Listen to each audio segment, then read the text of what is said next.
I've been doing martial arts since I was 19. Like I Nice. have done 3 different martial arts. So I just keep getting out and I'm like, you guys suck at this. And like,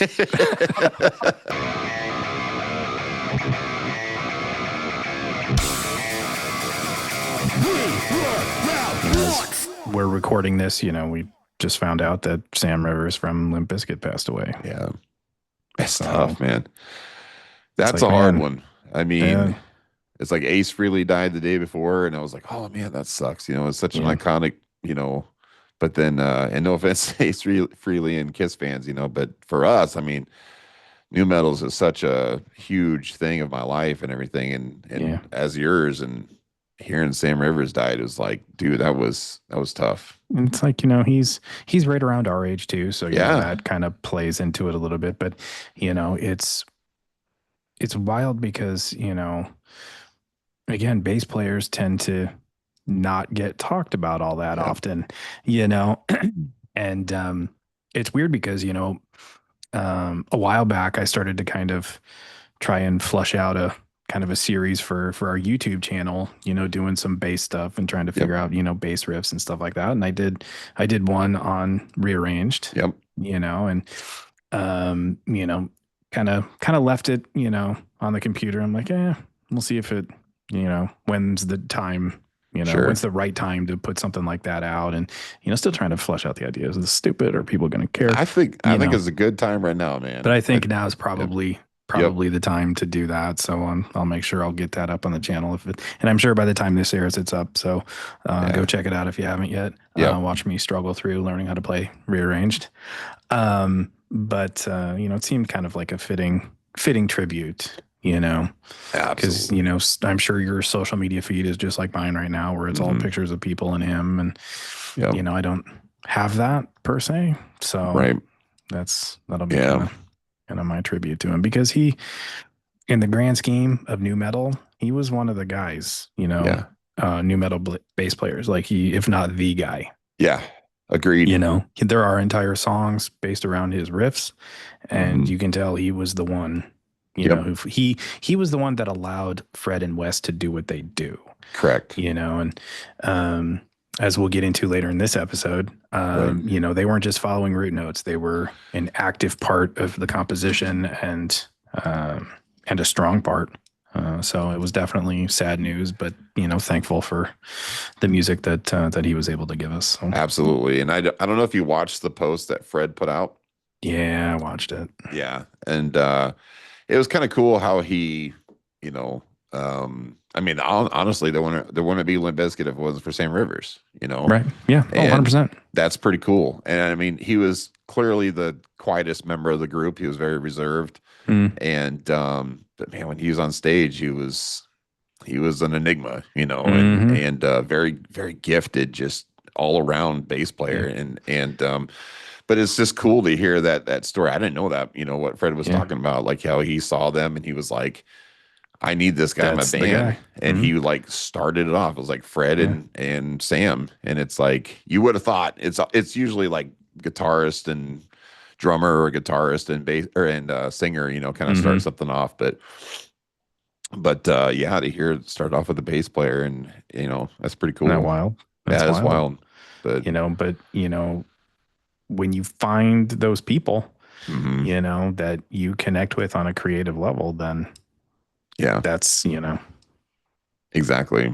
That's it. That's the jam. That's the special sauce. Yep. Yeah. And sometimes all it takes is sing and play once. Yeah. Sometimes and be like, yep, I can totally vibe on that. And I have this, and like he said, he had the idea for the band, and he had a very, specific type of player that he was after. And that was what he saw in Sam. So, yeah, man. Yeah. It's tough news there. I hate to start it off on a bummer again. Jeez. Yeah. But, the good thing is like, we just got to celebrate his life and celebrate what he and his band brought, to us and everybody else, for that matter. And, I mean, me and my kids is like, as soon as we found out, it was just like, it was so shocking. And the first thing we did is started playing Limp Bizkit, it was just started playing all the Sam heavy songs, Rearranged, Boiler, And then it's like, and then you're so specific about it. You know what I mean? You're like listening so intently for his parts and stuff. And it's just, you know, it's tough. Yeah. So, anyways, rest in peace, Sam. We love you, brother.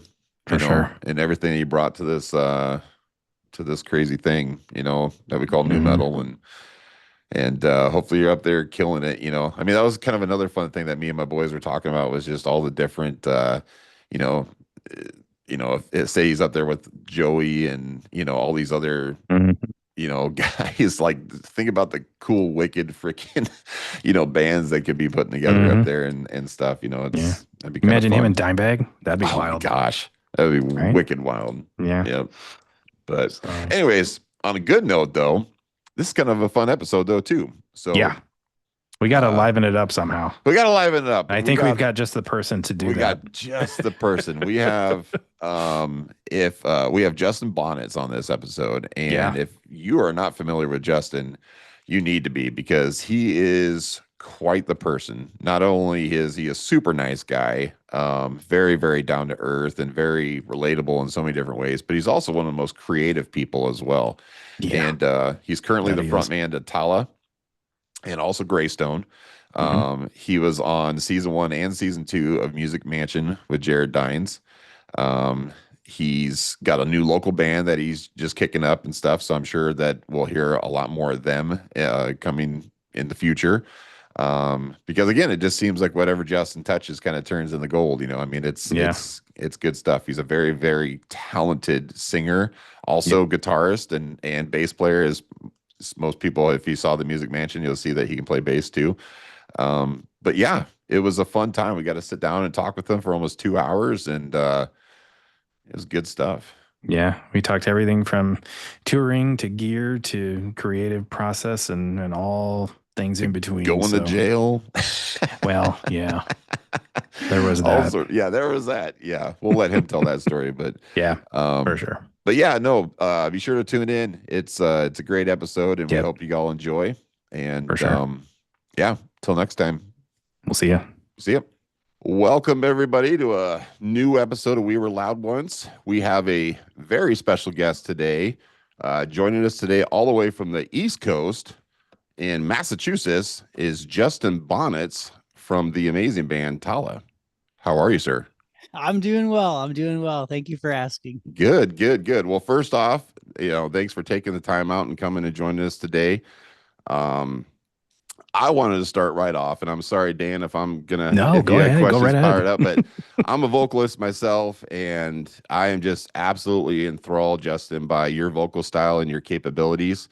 I'm not going to sit here and suck up all night, but seriously, that's the main reason I reached out to you, is because I've did it for a long time, and I kind of came into it my own way and stuff, but I thought, especially back then when I was doing it, the most, it was around the Slipknot days and things of that nature, and I felt like I had a lot of, I sang and I screamed and stuff like that, and I felt like my range was pretty good. I had a lot of contrast in what I was doing. But then I heard Tallah for the first time like 2 years ago, and I was like, holy crap. I was absolutely blown away about what you guys do. So, but especially Justin, your vocal style is like, I mean, a lot of people do the pig squeals and the super deep guttural screams and singing and all this other stuff, but you put like 2, 3, 4 more elements to it that I just think is just unparalleled. And so I just kind of want to talk to you, like, how did you kind of get to where you are today? I heard a story about how like you started screaming like in your car one day to try to keep yourself awake, and then next thing you know, you're here. So kind of give us a rundown of like how you came up with this style and how you got here. Yeah, I mean, the short version, it's kind of just the result of like boredom, but the longer version would be, I started doing vocals when I was 16, 17. I think it was 16, because I think I had just got my license, and I was like, I didn't get enough sleep. I was up all night playing WoW, and I was driving home from Walmart, and I was like, I'm going to crash my car. I'm falling asleep. So I just started singing along to whatever came on shuffle. There's a lot of Rise Against and stuff, and just kind of like did it. Nice. didn't have to like figure it out. He just kind of was like, oh, he sounds like he's making this sound, and just kind of did it. And it wasn't very good, but Yeah. but it was like I could start somewhere. and I'm 35 now, so it's like over the last almost 20 years, I've made a lot of solo project music. I've been in different bands, and it's like you write so much stuff. At first, it's very simple because it's like this is all I can do. But over time, as you get better, you're like, well, I already did that, so let's not do that again. Let's do this instead. And it just gets more and more complicated. And then before you know it, you're releasing these albums where you're just doing all these vocal acrobatics, but it feels natural because it's just the evolution like of you as a vocalist. Yeah, I gotta imagine you're probably like on stage though, sometimes going like, why did I write it like that? Oh yeah. I gotta do this every night now. Our second album, The Generation of Danger. Every time Max, our bassist, gives us like the set list for what we're gonna do this tour, there's certain songs I dread seeing on it, and then I see them and I'm like, oh, come on, man. Not this one. That's so funny. Well, so, but again, though, like with your style, though, I mean, have you tried to like emulate anybody? I mean, or are you just like, I'm just gonna, like you said, you're gonna keep pushing yourself. But was there any sort of inspiration, or like who are the guys that kind of like you look back to and said like, I want to try to be like this, or I want to grow from that, or? Oh, that's the perfect. This is the perfect podcast for that question. When I look at my biggest influences, it's people like Corey Taylor, Chester Bennington, David Draymond, Serge Tankian.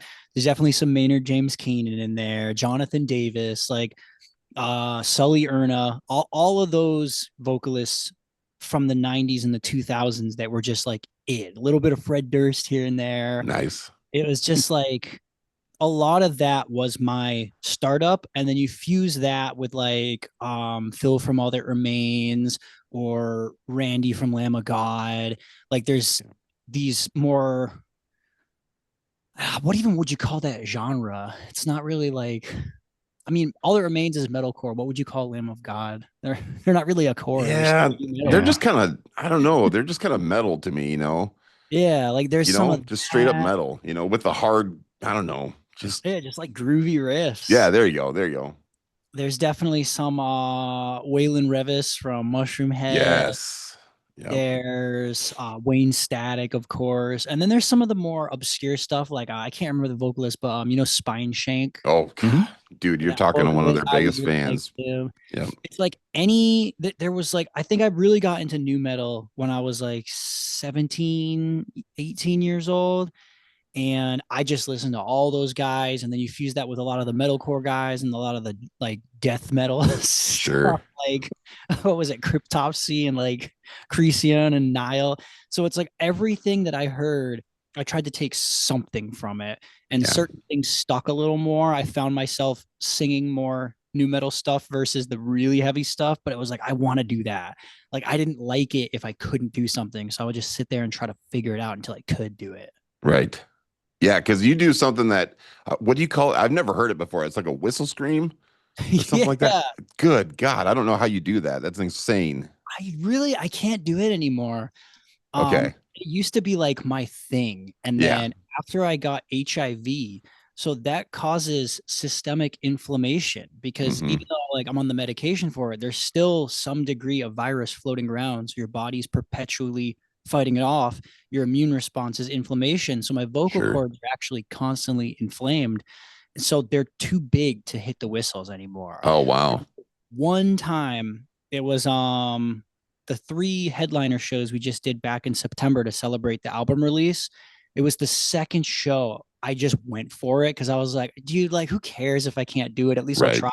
Yeah. And I nailed it. And I was so excited because it was the first one I had done in like a year, and I haven't been able to do it since. Like, hell yeah, it's still in there. I still got it. There.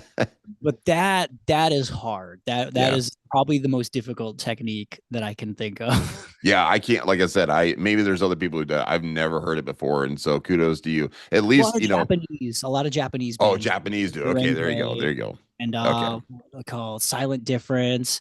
The only American bands I've really heard do it, or I don't even know if they're an American band, but Beyond Deviation, their vocalist does it. He's even better than me at it. He's gnarly. Interesting. If you ever get bored, listen to the song 10,000. Like there's a part he just starts doing the whistle and it gets higher and higher. And the first time I heard it, like I was just like clenched. I was like, oh my God, that is disgusting.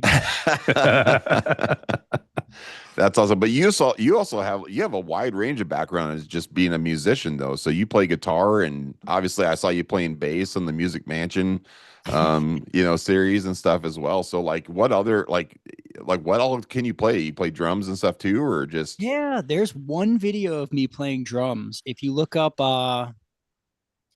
it's a Jared Dines. He had a vocal contest. It was the second vocal contest he had. He renamed the video Justin Bonitz is amazing. Nice. I entered this contest as a vocalist, guitarist, and drummer all at the same time. And I had only been drumming for like maybe like 2 months. So I'm like really stiff, but it came so naturally to me. So I do drum a little bit. I'm not Austin from right. But I can do like hard rock and stuff like that. Yeah, it's cool. That's fun. Yeah, I don't really play piano. I don't I tried playing violin once and I was like, this is not for me. I was gonna say you got quite the plethora of guitars in the background there. So yeah, that's my collection. That's nice, dude. Very nice. I was gonna say Dan, he's a guitarist and a bass player as well. So he probably jam out with you with gear all day. Like so we could talk gear all night long if you want to. I'm a gear nerd, so I love guitar. I've actually been playing guitar since I was 10.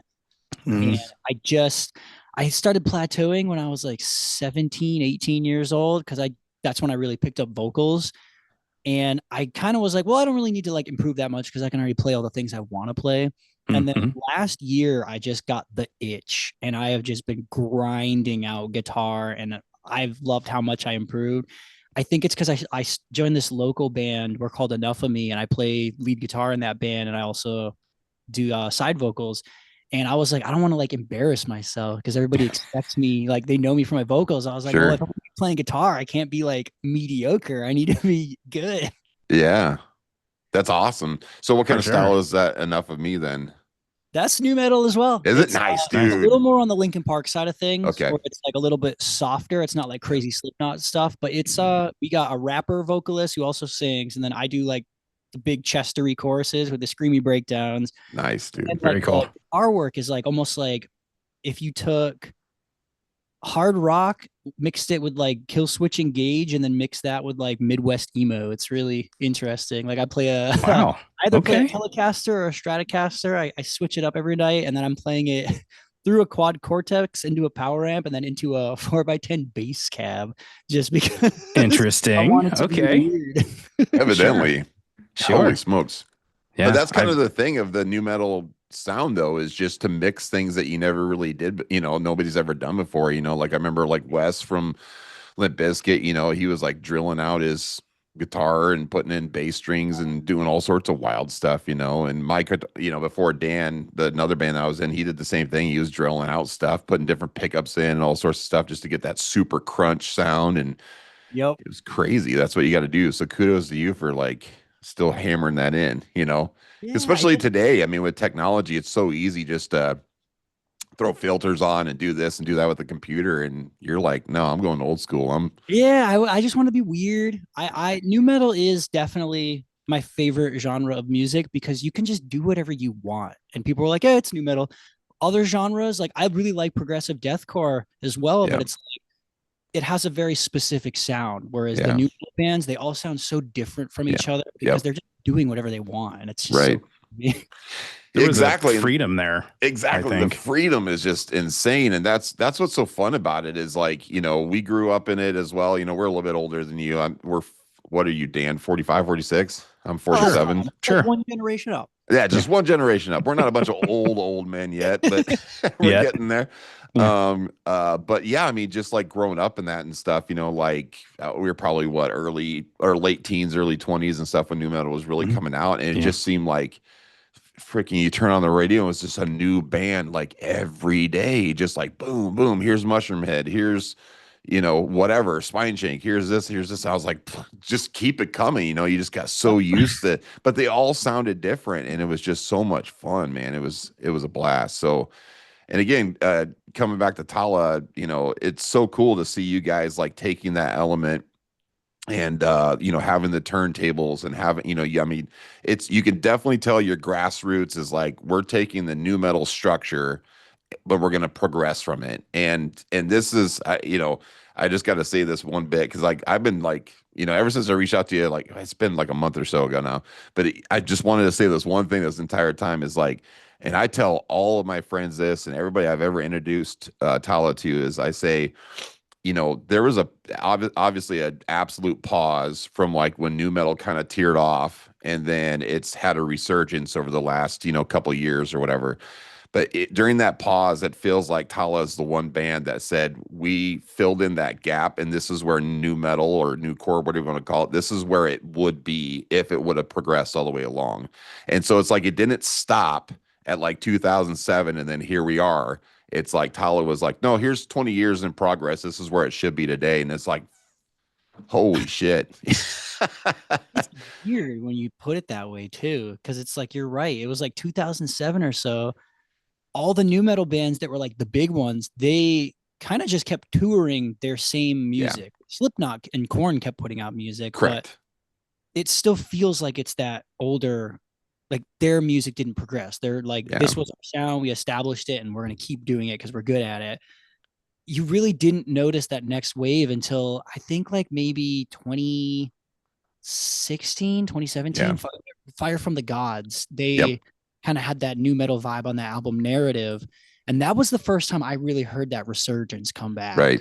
It was like, we're gonna kind of dip our toe in this, because it was such a fad, you know, that it almost like it died off, because everybody's like, well, I'm not new metal. You know, you had all these bands say, well, we're not new metal though. And it's like, well, come on, you know, like encompass it. You know, it's a cool genre and stuff, but you know, it's not taboo as much anymore. And, you know, definitely they're one of the first ones to come back and say, it's not taboo. It's actually kind of cool stuff. And we're going to bring those elements to it. It's always been cool. Like when you think of the biggest bands right now, outside of like Metallica, it's like, it's Slipknot, it's Korn, it's that's been my point for years. Limp Bizkit. I mean, who's selling out arenas still? Hello, you know? Yeah, it's Slipknot, Korn, Limp Bizkit, Linkin Park still doing it, you know? It's it is what it is. But Dan, I feel like I'm doing all the talking here. I'm sorry. No, you're fine, man. I'm totally just really fine. excited. I mean, we could rewind to gear and hit the gas on that lane if you want. No, there was one thing I did want to say about kind of the gear thing. You know, with the, you know, with guitar technology kind of advancing like it has, you know, with things like the quad cortex, it opens up literally everything to you, you know, where back then, you know, I mean, you mentioned Wes Borland, Jeff, his pedal board was 1.5 miles long. You know, so now it's all in a neat little box, which is super cool, because, you know, from a creative and artist standpoint, it literally opens up Pandora's box for you. It's almost too much, because there's so much to like play with, you know, and you so infinite, because you can just keep downloading more like impulse responses and stuff like that. Yeah. And I mean, so many rabbit holes you can go down. And, you know, you get into modeling, and now you're putting things through, you know, different heads, and, you know, all those kinds of things. It's cool, but it can be dangerous. So it's fun. Yeah. I know I got it, and I made a couple different guitar tones, scrapped all of them. It's been a year. I have a different tone for every one of my guitars. Sure. Yeah. And it's weird, because the other guitarist in the Enough of Me, he just kind of uses 4 channels. Like he's got like a clean tone, a distorted tone, like a sort of distorted tone, and then a lead tone. I'm like, dude, I use all my channels, and I wish I had more, because I got a chorus pedal on this one, and I got to stomp this one so I can have like this flanger on this. Like I just want to keep doing so much stuff. It's got to the point where I'm like, I kind of want to get a pedal board and run it into the quad cortex to have more stuff. Right. Yeah. It's it's definitely, you know, guitar heaven for sure. And, you know, Neural keeps trying to make it smaller. It's like, no, make it bigger. It's fine. Yeah. Like we don't want small gear. I want that to be on stage, and people to be like, oh, he's got one of those. Yes. Yeah, absolutely. It's kind of like that meme, you know, when you see your guitarist pull up the pedal that's the size of a truck or whatever, you're about to die in that pit. Yeah. It's true. You know. There's so many cool things you could do. I went to Sweetwater last year, the big one. The big one. Yeah. I got like the whole tour, and I got to see there's just like this aisle of nonstop pedals, and I was just like, I don't even know what all these do, but I want all. I want them all. Just going by with a shopping cart. Just I'll take that one and that one. I might need this. I don't know what it is, but we'll see. That's right. Guitar player's dream come true, right there. That's right. For now, sure. do you do anything vocally though with any sort of gear, or you just raw dog it? So the only thing I do like live, it's just me and the mic. Yeah. But in the studio, sometimes I have one of those, what's it called? The Behringer effects racks, you know. Oh, sure. Yep. I have one of those in my rack. I have it set so that the guitar amp part of it, I like to record my vocals through that sometimes, and it makes it sound like a kind of lo-fi walkie-talkie kind of sound. That's cool. That's really fun. That's a good idea. On a couple Tallah albums. I don't know if we used that one specifically, but I'll do it on like my solo stuff. It's just such a cool sound. I love it. Yeah. That's super rad, man. Again, that's just the thing of just, well, obviously you're a very creative guy, you know, and so it's kind of fun just being in that expansive world of like we said, nu metal and stuff, where you can just keep trying things. You don't have to fit in something, you know. So that's pretty cool. So speaking of recording and stuff like that, so I heard that your last album, that's Primeval Obsession, was it Obsession Detachment? There you go. Yeah. You guys did that without a click track. Yeah. What the hell? Interesting. Yeah. So the first two albums we were on a click for those, but we don't play live to a click. We've always just kind of did it more old school, because Max, he used to be our drummer, and you know his dad is Max Portnoy, like one of the greatest drummers in the world. Right. So Max, he's got it in him, and he's really good. He just didn't need it. None of us ever felt the need for it. So when we did this album, we're like, we play without a click anyway. Why don't we try recording it without a click and see what happens? Like all you have to do is get the drums down, and then that's your click. So yeah, it's true. Yeah. And it was easy for me, but then I brought the concept home to Enough of Me, and I was like, hey, we should try to record our album without a click.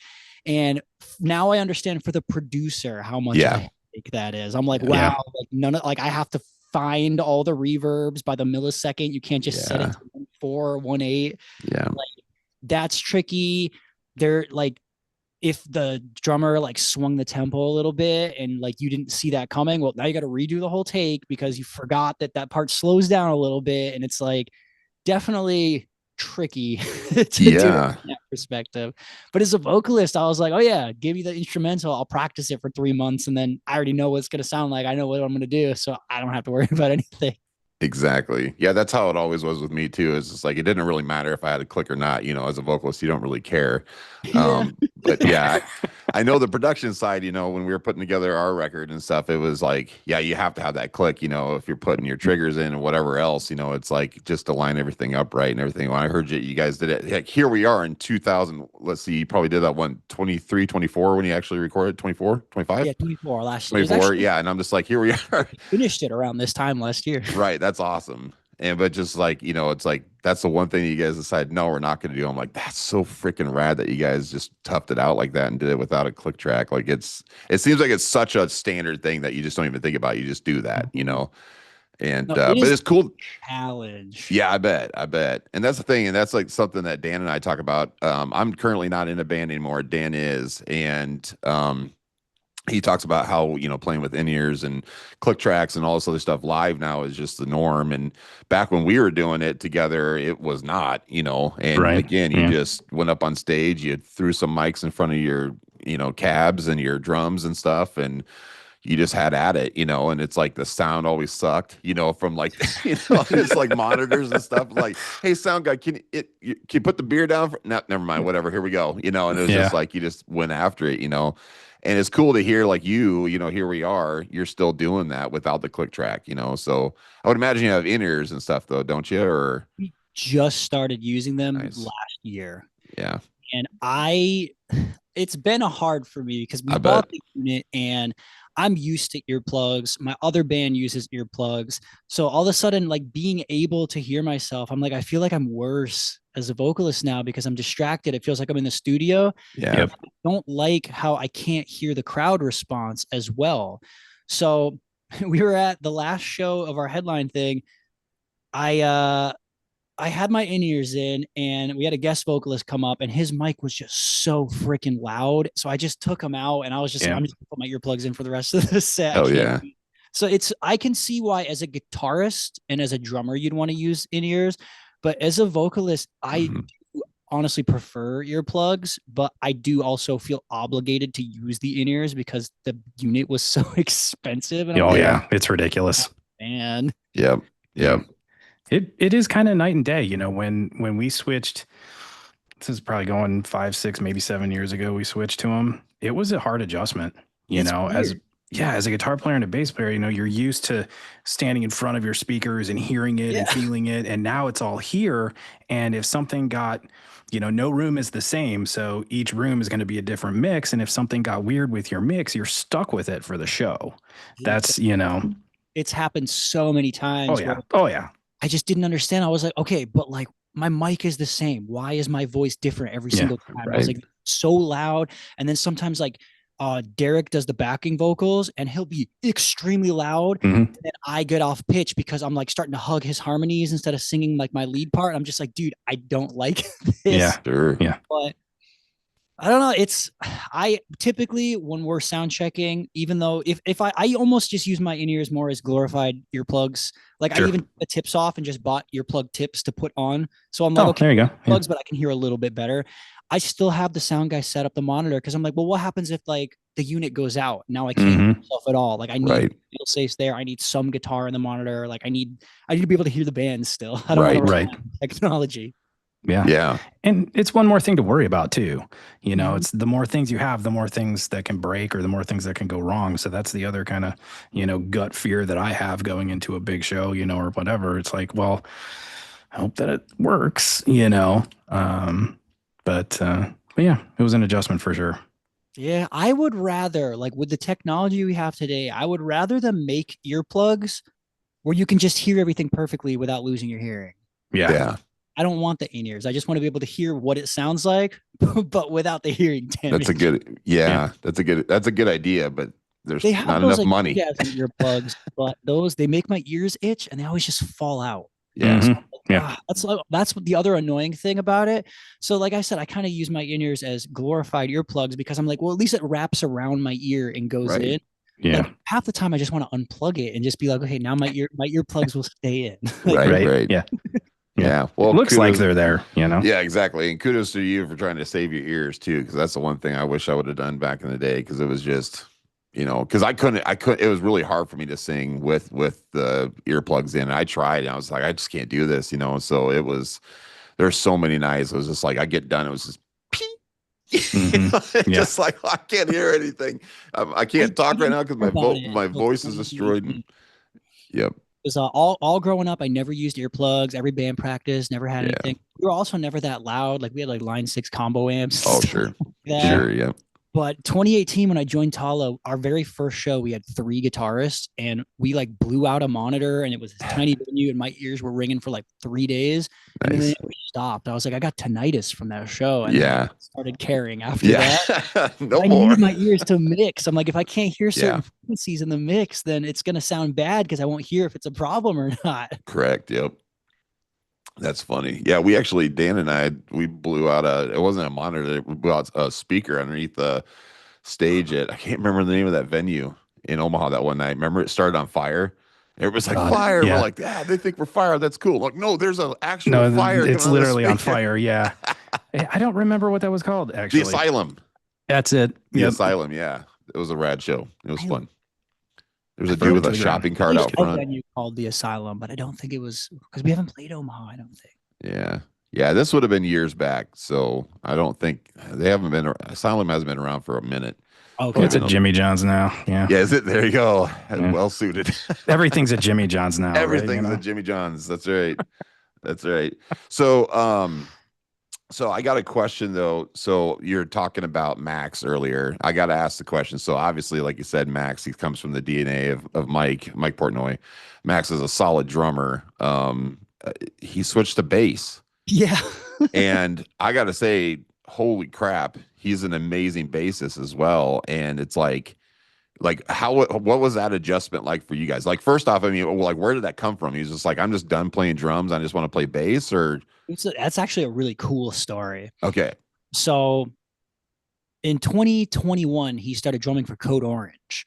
And because of that, like it was like he had to go on, I think he had to go practice with them and then go on like a tour with them right when we were supposed to go tour with Avatar. Oh, so sure. we're like, we need a drummer because we can't not go on this tour. So we got this fill-in guy. He didn't really work out that well, but he drums for I think Callous Cowboys now. Oh wow. Okay. Matt. He was a cool guy. But from there, we needed another drummer the next year when we went and toured with All That Remains, and we're like, okay, well, we need to find someone. So we found this guy online, Joel. He's just a guy that was like a fan doing covers of our stuff, and Max was like, he's really good. Like we should just ask him if he wants to do it. So he joined up with us, and anytime Max was unavailable because of Code Orange stuff, we would just have Joel come and drum for us. And it was 2021. We let go of our old bassist Cooper. And then we kept trying out different bassists, but no one was really vibing with us. Like it was always like some kind of issue. And then it was like our previous guy we were working with, Tyler, awesome dude. He had to dip out at the last second, right before we were supposed to tour with Left to Suffer. And we're like, okay, rather than scrambling and trying to find a bass, Max was like, why don't I just play bass and we'll get Joel on drums? So that's what we did. And we all just really liked it. It was the tightest rhythm section we ever had. Nice. We're playing bass. Yeah. So we were like, let's just kind of stick with this until we find another bassist. And then we just, after, I think it was the next couple months later or something, we toured with Kim Dracula. And we're like, let's just keep this lineup. Like Max is solid at the bass. Joel feels like he's already in the band. Let's just make it for good. Nice. That is a cool story. That's man. wild. That is wild. It's actually how I actually got into vocals. Kind of think about it. Really? Because like I said, I was a drummer and we did the same thing. It was our singer. I'll just say he left. We'll just say we'll leave it there. And so he left the band. And so just to keep our chops up, we just kept practicing. And then I just put a boom mic over and I was, doing our songs and stuff, singing and playing drums and stuff. Then after a few weeks, my bass player comes up and he's like, hey man, no offense, but like you're kind of a better singer than a drummer. And maybe we should try to find a drummer and stuff. And I was like, well, all right, if we can find a drummer before we find a singer, then I'll consider it. And it was like a week later we found a drummer. I'm like, shit. So I guess I'm singing. That's like it. There it was. Yep, that was that. So, but that's cool. Weird. The same thing kind of happened to me. I started as a guitarist, and it was my first band. I was writing the lyrics, and I wanted our vocalist to scream, and he couldn't scream; he could only sing. Oh yeah. And so we kind of just had this mutual thing where he left, and we're like, "We'll just get somebody who can scream." And I was like, "I scream in my car sometimes." So I'll just do it until we find someone. And then I just ended up being the vocalist / guitarist. Dude, that is almost identical of why our singer left. Because he was like, we were like, we want to do like more cold chamber. We want to do more dope. You wanted, and he was like, I'm not screaming, man. I can't do it. I'm not doing it. And we're like, come on, you don't try. And he'd be like, it's like, it was so bad. And he was like, I can't do this. And then we just amicably came to the decision that it just wasn't right for our path anymore to be together anymore. So, but yeah, that's kind of cool how we like went down the same path like that. That's kind of cool. But I think it's always cool when you get the right group of people. Yes. You always feel bad. Like our old bassist Cooper, love that dude, great guy. But the music was just a little too technical for him. Like he's like a hard rock, like funk guy, and we're doing this like crazy NUCORE mathcore stuff, and he just couldn't do it. Yeah. So when we let him go, and now we have Max, and it just feels like the right group of people. And I feel like that's like huge for a band's success. Sure. You got to vibe together, but it's like when you have the right group of people all just nailing their parts, but they're all also motivated to like make it. Like you got 6 people all wanting the same goal, it's going to be easier to achieve. That's a good way of putting it. And then also I think it's kind of like there's levels to what you're trying to do as well. And when you're consistently trying to progress, and then somebody, not saying they plateau in a bad way, I'm sure, Cooper, he was a great bassist. I mean, I've heard his stuff, and but yeah, if you get to a point where it's just like, this is as far as I can take it, guys, I mean, that's it. And if you want to continue going as a band, it's like you got to unfortunately sometimes make those hard decisions to go as a business. It's a business, I cried when we I bet, dude, that's tough. Gave him months. It was like I gave him some lessons. Derrick gave him some lessons. He was taking lessons from his bass teacher. And we were like, hey, like you have until, this amount of time to get your stuff together and be able to play the album. And the very last like day, we were like, just play it all the way through. And he was like 90% there. Like he almost had it, but he didn't have a job at the time. And like he wasn't smoking or doing anything. He was just practicing. And we're like, all right, so like once you get your job again and you start falling back into your habits, are you going to be able to keep this up? Or are you going to start forgetting the riffs and fall back? And then we're right back where we started. So we just decided to let him go. Yeah. It sucks. He was a really, he's a really good guy, but yeah, that's tough, man. I mean, we've all been there. I mean, I want to say kicking out, but firing I mean, especially when you go on tour together and all this other stuff. I mean, you really bond with these people and you're writing music and music's coming from these visceral parts of your soul, and it's like, and you're doing it together and it's like these people become your family very easily. And then to be like, hey, look, it's not working out. It's like, that's tough. We've been there. It's not a fun conversation. Oh, every band member is literally like a boyfriend or girlfriend, but like without the sex. So exactly. It's like you have to let them go. Like that's a breakup. Like it's pretty. It is. And, I've been through that exact scenario multiple times, and it's never pleasant or but you kind of the music deserves that, and you have to really kind of make sure that that's kind of at the forefront. It's like, listen, we're all putting everything we have into things, and this is what it is. And if you can't get there, then, we need to find somebody who can, and it never ends well, unfortunately. Yep. But you have to do it for the music, Yep. Yeah. I think the music is the most important thing. Yeah. And like, I will die saying that. Like it's your expression, and if you have people that are like impeding that expression, like now it's not getting expressed the right way. And that's not fair to anyone. Right. Amen. Well, because again, that's what it is. It's all, like I said, I say this quite a bit on the show, is like, music and pretty much anything that we do in life is all about relatability. And, and it's like, but with that, you have to give a piece of yourself and put it out there on the table for people to be able to relate to it. And so sometimes you're putting some of the most, like I said, the most inward parts of yourself and the most visceral parts of yourself. And if it just doesn't vibe, then it doesn't vibe, and it's like, you don't want to put that out there in that sort of way and not have it fit, what I mean? So especially when you put so much effort into it, and it's like, you want it to be out there. And then if something's holding you back, then it's like, that's not fun. It's like, it's blocking it, So, and I imagine that's a little bit different as a vocalist and somebody who's writing lyrics and vocals, and it's and I mean, correct me if I'm wrong, Justin, but it's almost like, coming from a guitar player, bass player kind of scenario and only contributing those kinds of things, maybe some lyrics here and there, whatever. But do you feel that you have a different relationship to that music being a singer too? Is it more heartfelt, or, I just feel like a singer would connect to it more than a guitar player would. Does that feel right? I guess. Do you know what I'm trying to say? For me, I'm connected to anything that I wrote. Right. But it's like with Tallah, I don't touch those instrumentals. Like I think the only instrumental I ever helped write was the intro to The Generation of Danger. The song's called Mudcastle. I kind of came up with that main riff part. But other than that, that's all Max. And I think Derrick's contributed like a few choruses and obviously like his guitar solos and stuff. But I just do the vocals. Yeah. So I'm like, this is my part. This is my contribution. Yeah. Whereas like with my other band, I write all the riffs and all my vocal parts. So I feel way more connected to it because I'm like, this is like my expression rather than my expression just as a vocalist. Right. So it's like, it's weird. It's definitely, even though that band's newer, I've been in Tallah since 2018, but then at the same time, there's certain songs with Tallah, like my Primeval Obsession. That song gets me emotional when I'm performing it. LED is another one. Certain songs that everything just hits the right way. And I'm like, this really speaks to me. Mm-hmm. It's the same with like certain covers that I've done. Like I might like do on my cover channel, I might do like a cover of this or a cover of that. And then they'll be like, oh, he got so into that one. And it's not even my music, but I'm like, I don't know, this one just spoke to me in a certain way that made me feel like I was part of it.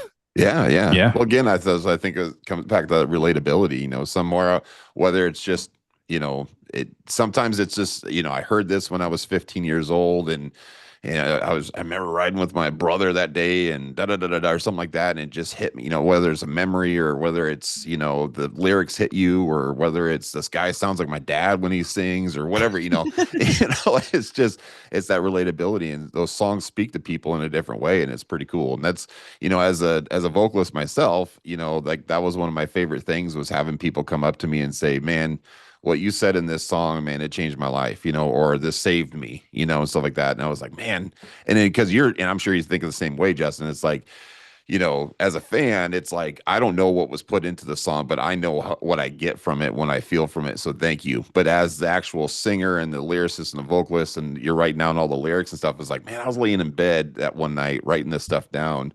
You know, it's just like kind of trivial in some certain ways, you know, but it's like, but you want to give it your all. But when you hear somebody else say that, how much it impacted, you know, it feels really good. It's weird. Yeah. It's like some songs I will give it my all, and I'm like, this means so much to me, and like it just kind of flies under the radar. Yeah. Yeah. Other songs, it's like 4 o'clock in the morning and I'm ready to go to bed. I'm like, I'm just gonna say some stuff. I don't really care. And then everyone loves that line. Like, bro, what? This one really speaks to me. How does that speak to me? I was making some stuff up, you know. That's funny. It's crazy how it works that way. I've come to learn just from trial and error that when I don't try, that's when it usually comes out better. Yeah. Just for whatever reason, it hits people more.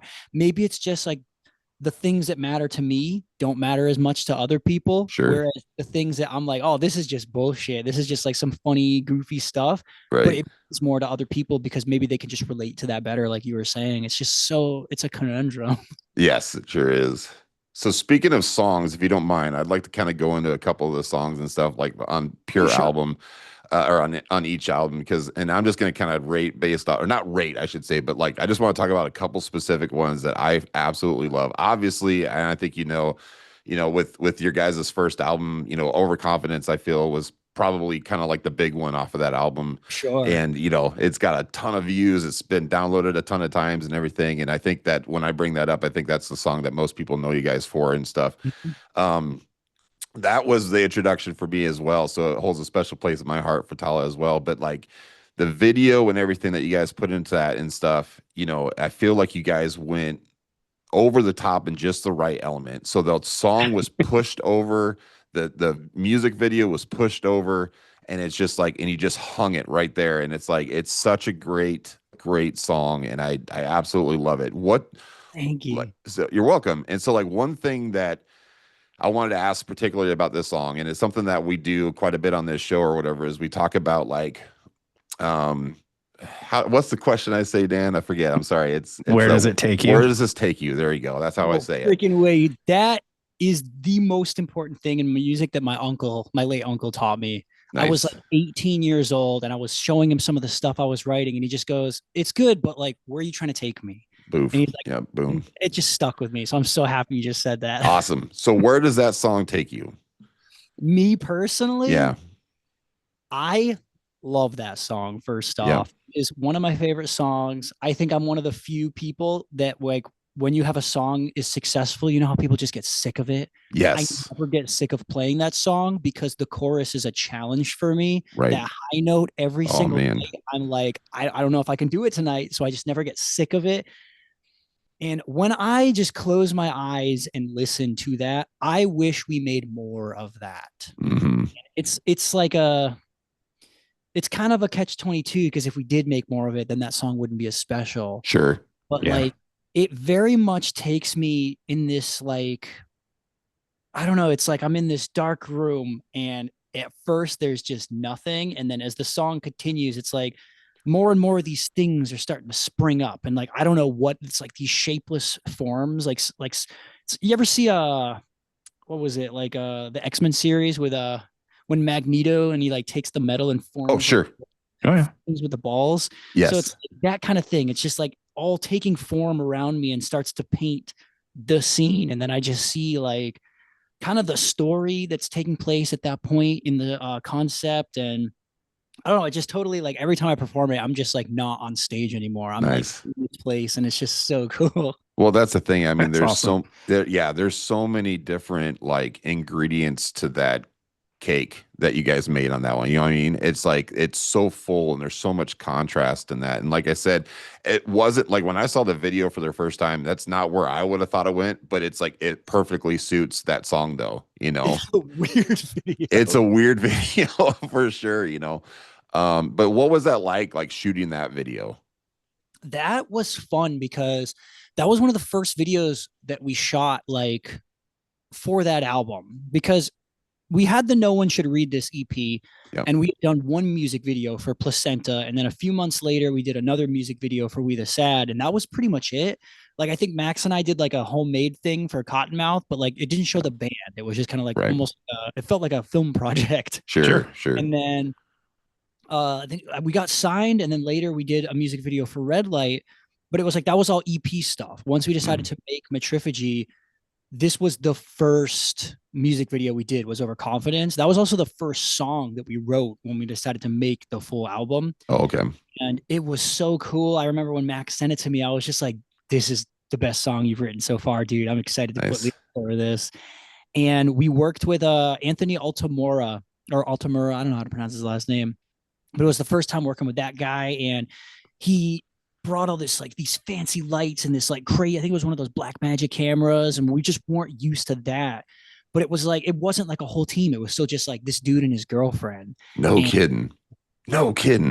Yeah, even the location, it was Max's friend's farm. He had like a bunch of dilapidated buildings on the land that his like parents lived at.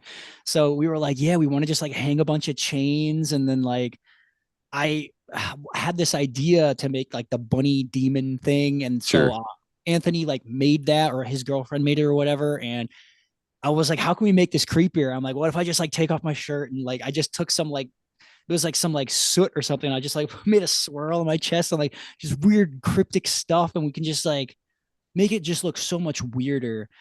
And the other cool thing about that video is, in a way, I was kind of like going against the grain of what the label wanted us to do, because up until that point I had been doing like all these like, it was like cross-dressing stuff like that, and they're like, lean into that more, like people like to do that.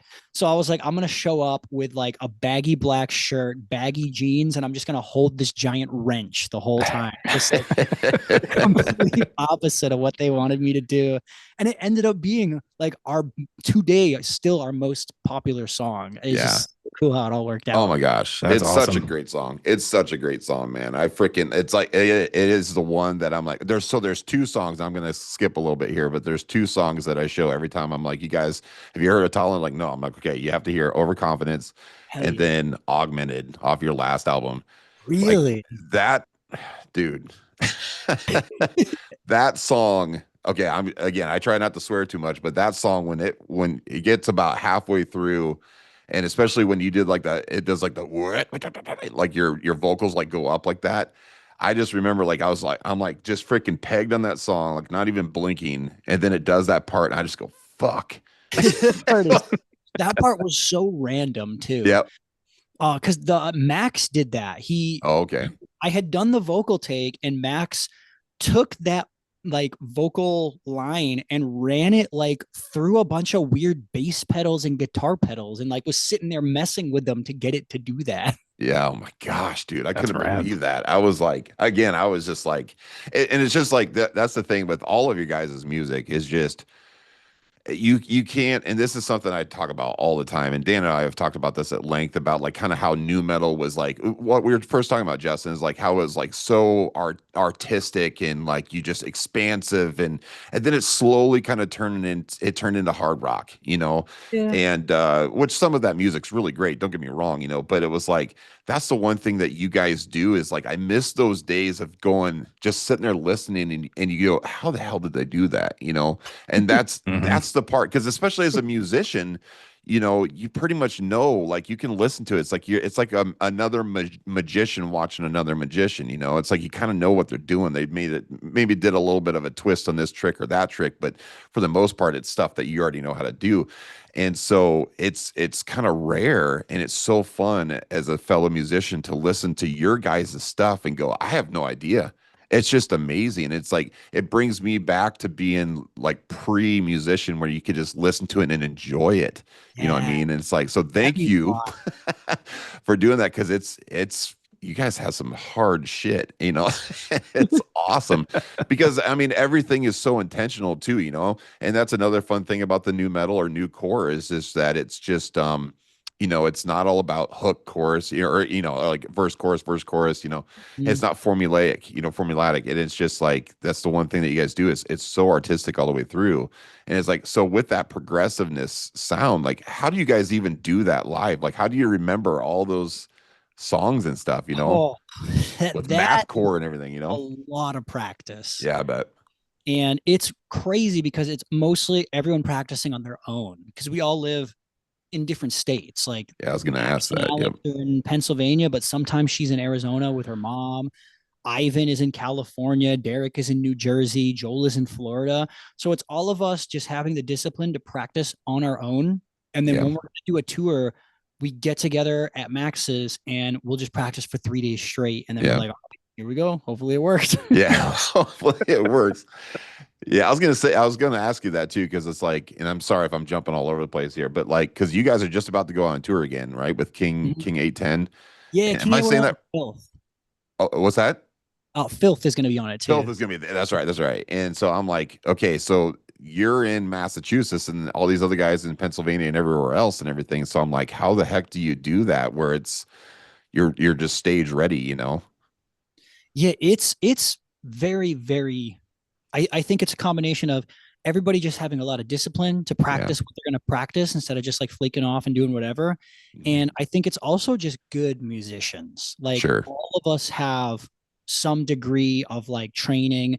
Like Max took drum lessons, Alex went to like the whole School of Rock thing, Derrick Right. took guitar lessons, I think Joel took drum lessons, I took classical singing lessons. Sure. Like all of us just have this background in music. We're not just like a bunch of Sure. people got together and wanted to be in a band. So I think when you live and breathe music that way, it's a lot easier for you to just always be on. Like you just It's your always profession. practicing it. Yep. Like every time I drive in my car, I'm like, I don't just put on a song and sing along. I'm like, what do I want to sing today to like exercise this part of my Yeah. range or work on this technique that I'm trying to perfect? So it's like that little things. And it's so different because in enough of me, like we have practice every Thursday. Like it's just a Yeah. weekly thing. We just get together and jam it out. And we're not as tight as Tallah. Yeah. And it's like we don't use clicks, we don't use backtracks, but I'm like, we haven't been around as long, sure.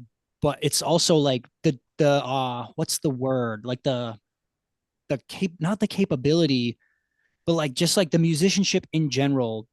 Tallah's people have a lot more, they're more seasoned, they Sure. have more I guess just discipline is the word I would Yeah. use. And I feel like if you're gonna be playing music that is that complicated, you Yeah. have to have that. Yeah. Like I can't just go and be like, well, I know the lyrics. Like I have to know all the inflections and how to weave in and out of these vocal techniques. I can't just like get blasted off my ass and go on stage and be like, oh, so I hope I sound good. We'll find out. Here we go. Yeah. So with your current local band then, so with Enough of Me, so is there a little bit of that though, where it's just like I'm not saying that you don't care, but it's like, you know, like you said, you're practicing once a week and maybe they're not quite the level of musicianship or whatever, but is it a little bit more fun? You know, I mean, not saying that the other band's It not is fun, more but fun. Like yeah, Max is a hard ass when it comes to yeah, practice. Like if something sounds sloppy, he will make us run that song for like 2 hours straight until we get it right. And if on like performance night it doesn't happen, like it just ruined his whole mood. He's like, why didn't you practice it on your own? Like, why didn't you get this? You had so much time. Versus like with Enough of Me, like I'll practice a guitar solo for months and then go up there and get nervous and just totally butcher it. And everyone's like, dude, it sounded fine. And I'm like, mm, because I'm still in like max mode. I'm like, if it's not right, perfect, I failed.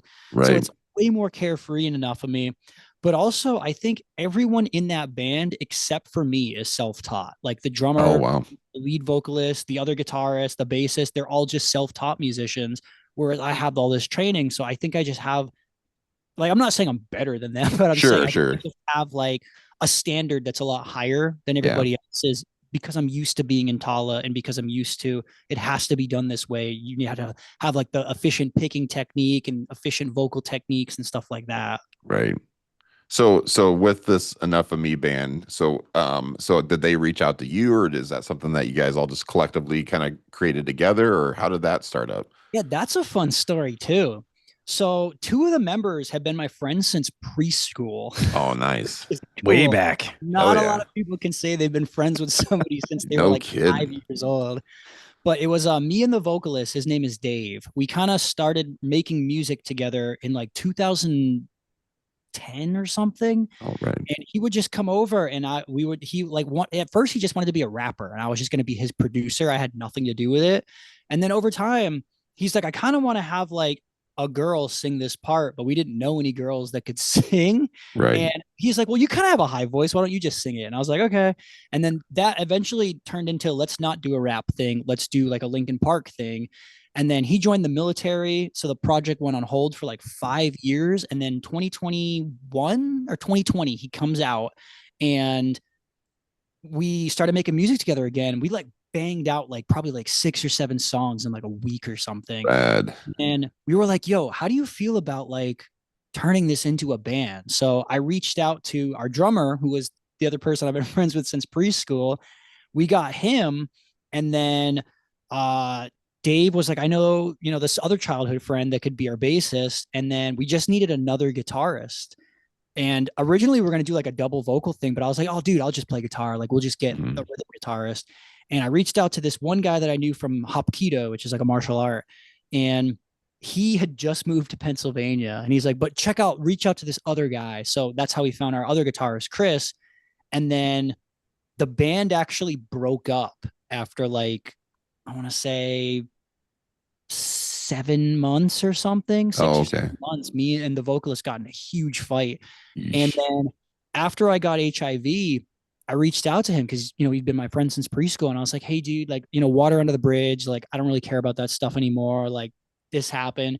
So he comes over and we kind of just like hashed everything out. And he's like, how do you feel about bringing the band back? And I was like, let's do it, dude. Nice. So we got everybody except the bassist because he's like super agoraphobic and just couldn't do it anymore. My best wishes. He's still a great guy. Sure. But I was like, my buddy Matt can do bass. And we all just got together and started playing shows. And we actually opened for Tallah in September. So I got to open the show and close the show. That was really cool. Dude, that's rad. That's like wild, yeah. You almost have your own like Stone Sour. You know what I mean? Yeah. That's kind of cool. That's really cool. Hell yeah. It's fun. And it's like right now I just think of it as like, yeah, this is like a local band. We're just doing our thing. But like I'm self-recording and mixing and mastering the album. We just finished recording it like 2 days ago, or no, last night. I just good. the acoustic parts for like the background choruses. So hopefully going to release that in spring next year. Good. But it's just so different. The vibe is so different. Nice. It's like on stage when I'm with Tallah, I'm having fun, but like it's just way more of like a chaotic mess. And we're like, we're making it seem like we're super angry and like we're a bunch of wild animals. You just got let out of the zoo and we're just going nuts. Whereas with Enough of Me, I'm like, dude, I'm just vibing with my homies. Yeah. Good. Yeah. Heck yeah, dude. That's the thing. And that's what's kind of fun about like just, well, I wouldn't say fun, but interesting about just like metal in general is like, we've talked about this again, but it's just like especially being a vocalist, like when you're writing those lyrics and you're performing on stage, it's like it's very cathartic in a lot of different ways. It's like a therapy. And but I think it was Jonathan Davis who said like somebody asked him, was like on their 4th album, like what's this album going to be about? And he's like, man, I don't even know, because it's like you can't be angry all the time. It's like you kind of work your shit out, It's like I'm kind of done being angry. Like I want to sing like songs about being happy and stuff now. I'm feeling a lot better, and so I can imagine being that intense, with Tallah and stuff all the time. It'd be nice just to be able to just go jam with your homies, like you said. So heck yeah, it's so different. Like with Tallah, it's all concept albums. So I get to go out there and like make up a story. And I'm like, is the character angry? Like, it doesn't matter if I'm angry. Is this character angry? So it kind of works out that way. But with Enough of Me, we don't really do the concept stuff. Dave and I just get together and just write whatever we want to write. We got a lot of like positive songs. So it's like weird. We're playing like this metal show and we got this song called Light the Way. And we're like, this is like, it's upbeat. It's kind of punk sounding. And then it's just got this like crazy like deathcore breakdown. Yeah, like not a lot of bands go out there and they're like, yo, this song is like a positive song about like, you know, giving it your all and not letting people take you down. And it's just like, that's so different than Yeah. Yeah. That's fun. So, but like, so you also have another band. So Greystone, are you guys? Oh, yeah. Yeah, I was gonna say you guys are still kind of active, right? 100%. Yeah. Okay. Good. So how does that work with those guys? How's that going? That one is fun. Yeah. So obviously Nick is on hiatus right now from YouTube. And he's not going to be gone forever, but because of that, we're like, yeah, we'll put Greystone on pause as well. But we have a whole like a finished song that we're ready to release once Nick's ready, and we have plans for more stuff. So that band, from what I understand, it's really more of like a studio thing, where we just like that band is just like the most fun band I've ever been part of. It's just like, yo, here's a bunch of people, really great musicians, but we just want to meme. So we just write songs that are just stupid breakdowns. Nice. It's just like pure fun. Yeah. And I do see us in the future. I've talked to Nick about it a little bit and Paula, where we wouldn't want to tour, but I could totally see us like doing like a one-off festival, like Welcome to Rockville or Louder Than Life, where we just show up and everyone's like, Greystone is playing? Why? Yeah. It'd be a huge surprise. It'd be amazing. Though, you know? Yeah. Heck yeah, it would. So what's Austin like to work with though?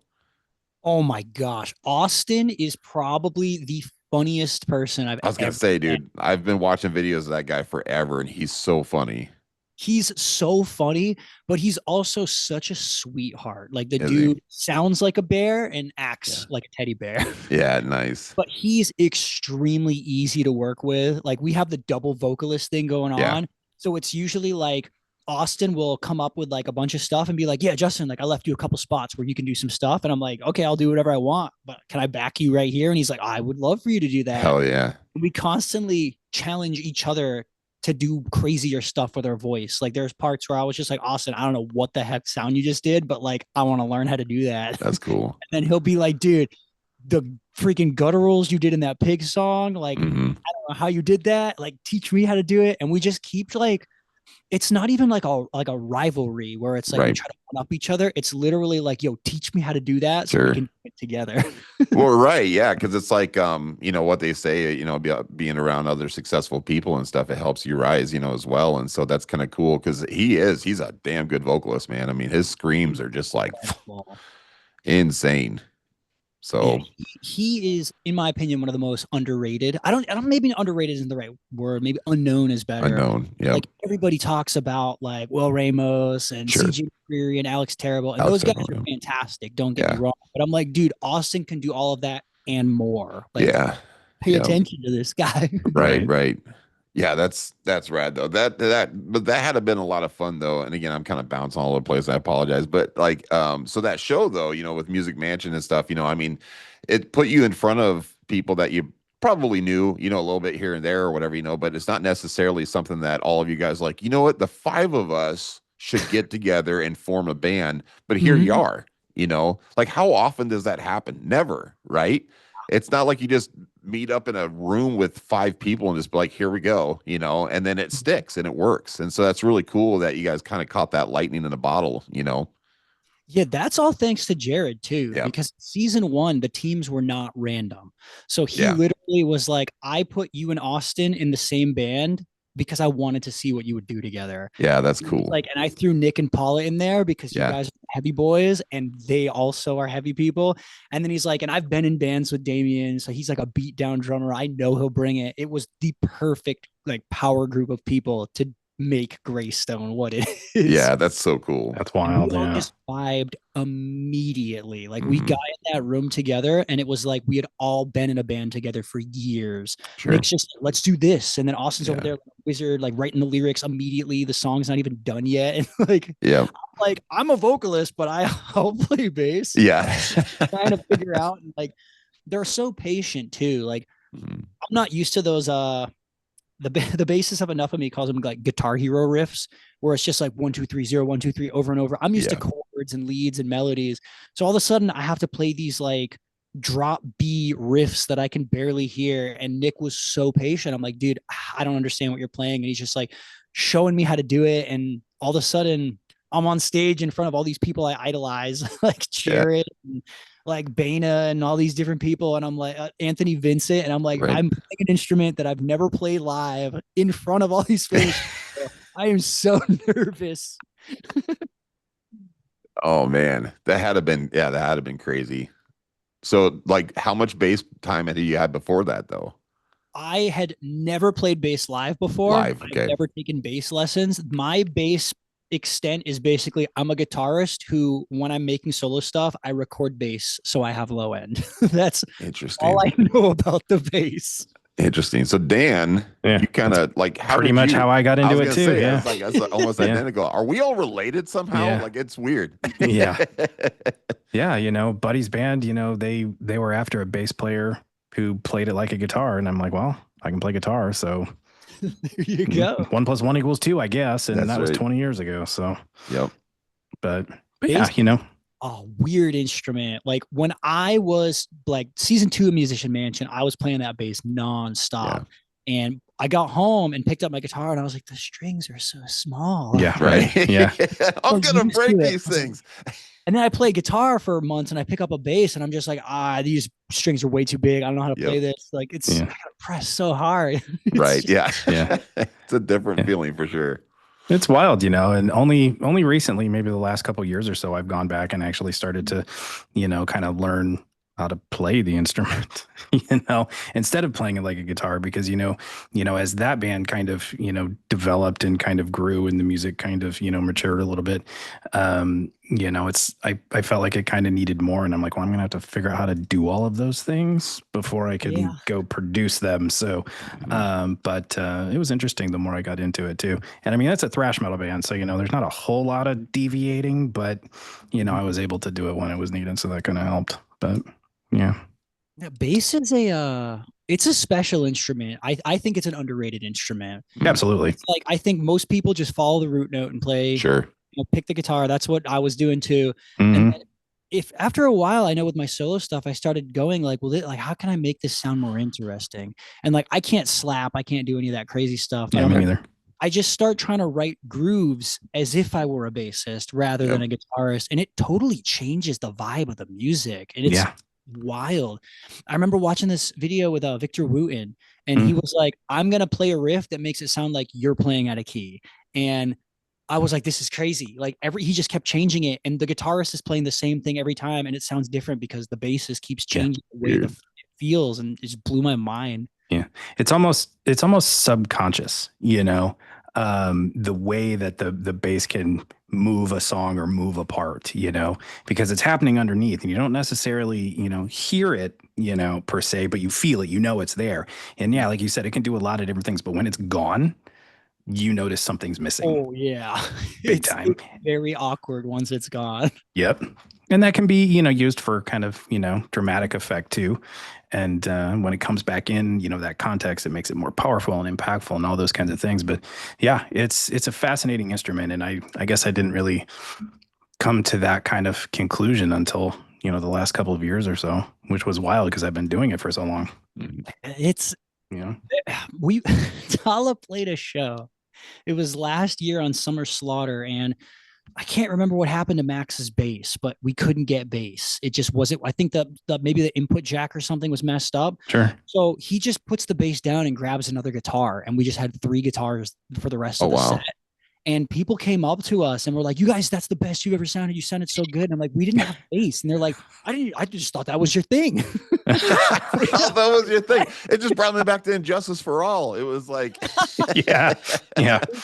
So weird, but it was like I'm on stage, like this is very noticeable. There's no bass. This is so awkward. That's funny.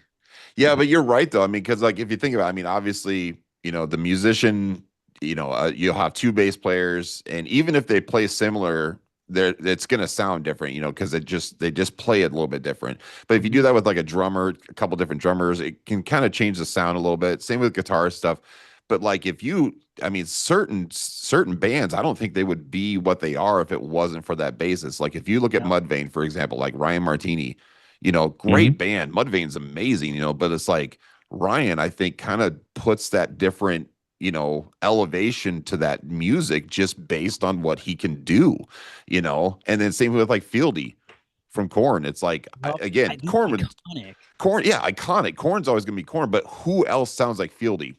Nobody, No one. and it's just like all slapping what he does. He beats the crap out of that thing, and it sounds like he's slapping nickels on it or something like that. It's insane how he does that, but yeah, I mean, the bass guitar, I think, obviously there's a lot of bands out there. It's just kind of a backup percussion, but some of them, it's just like, it makes it all, You notice bass is one of those bands where if your bassist is just kind of like holding down the low end, you don't really notice the bassist is even there. Right. But if your bassist is a good bassist, like in Korn or Vein, Primus, Alien Ant Farm, you notice. And you're like, that bass line is so sick, and you're drawn to it. I think that's one of the biggest things about Tallah's new album is you didn't really notice the bass in the other two albums, and now this one is like, it's the star. It is the thing. It is. I was like, dude, Max's bass playing even overshined me as a vocalist because it was so intense. And it's like, where did this come from? That's exactly where did this come from? That's exactly. I was like, holy crap. Because I didn't know that Max had gone to bass. And I was like, what the hell happened?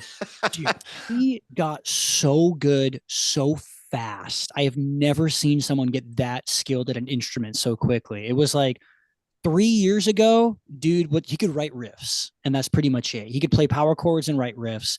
And then he started, I think it was 2021 when we were at the studio, Josh Schroeder and I, we were like, dude, you should listen to more Primus and more Mr. Bungle.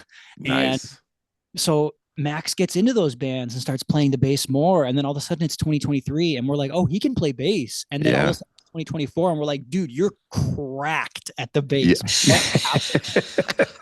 What happened? That's awesome. It's cool when you listen to him describe. He's like, it was really natural. He's like, I'm a drummer. I'm just playing drums with my fingers now. Right. And I was like, oh, that's so cool, dude. Well, yeah, that's what I was gonna say. Is like what I noticed is, and it like kind of made sense to me because again, he's just such a gift. I mean, it's in his DNA. I mean, he's just such a gifted percussionist and stuff. And so I was like, okay, well, that kind of makes sense. The natural evolution, I guess. I mean, not evolution, whatever, but just changing from guitar, drums to bass and stuff. It makes a lot of sense because it's percussion. But the things that he freaking does, though, I almost wonder if he wouldn't be able to do it if he wasn't a drummer. You know what I mean? Just the I don't know, man. He does some wicked stuff with that bass. It's insane, but yeah, he is so talented. Yeah, I think he can probably do vocals as well. He's like, nah, man, I can't sing. But like, we'll be like goofing off on tour, and he'll come out of nowhere and just be like, and I'm like, you can do something, dude. You can do something. I think he probably secretly can sing, is like embarrassed about it, but like he is multi-talented. He can do all the instruments. He's really smart, but I think his biggest superpower is how creative he is. He can just come up with these ideas in a way that like, I'm like, I wouldn't write that. Like, and I know I'm a decent writer, but he just goes to this very specific Max sound. Yeah. That's become part of Tallah's sound, but he also is like evolving it. And every time he sends me a demo, I'm like, this is the coolest thing I've heard. Yeah. I can't wait to write over it.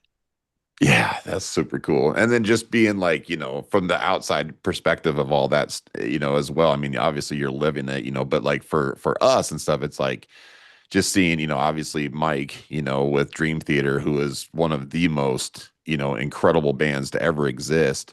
And then I really feel like, Max is, like sometimes you see that where like a son is like, well, they're gifted, but they're not quite, or, but like Max, like, dude, I think he could take it, take his element a little bit further than his dad, and it's just. I wouldn't be surprised. Yep. Because he works just as hard, if not harder. Yeah. And I don't know if you've ever checked out Max's previous band, Next to None. Yep. But that is like just prog. It's crazy time signatures and him doing his thing. And he eventually, it's going from that to Tallah was such a huge shift. But he was like, I kind of just want to like write beat down riffs and make people mosh. But you listen to what he's writing and you're like, yeah, but like the time signature is changing every other bar. Like the prog element is engraved in him still. Right. You just can't And get away it's from it. so cool. Yeah, when you're He used really to can. yeah, when you're used to being 200 miles an hour, you know, you don't want to drive on residential streets anymore. Oh, That's true. Yeah. But I would it's be remiss if cool. we're talking about bass players. It would be remiss, you know. I hate to bring up, you know, anything, you know, down or whatever. But you know, like Sam Rivers, you know, passing Yeah. Yeah, away. rest in peace. Yeah, rest in peace, Yeah. man. That was tough. That was one of the hardest bits of news I've had in a long time. You know, and It was it's like what, 46, 48? He was like 48, 48. I think. Yeah, Yeah. 48. That's young. I'm like, dude, I cannot Yeah, imagine just dying in 10 years. yeah. There's so much stuff I still I want know. to do. What do you Right. think? I'm 47, bro. You know, but I mean that's the thing. It's like, and we don't know. I don't think they've said what happened yet. I mean, it'll probably But they come just out. said You he know, died peacefully. In yeah. his Just I think it was sleep. yeah. And Yeah. it's you know obviously he'd been struggling with his health as well. You know, like he had like a liver transplant and.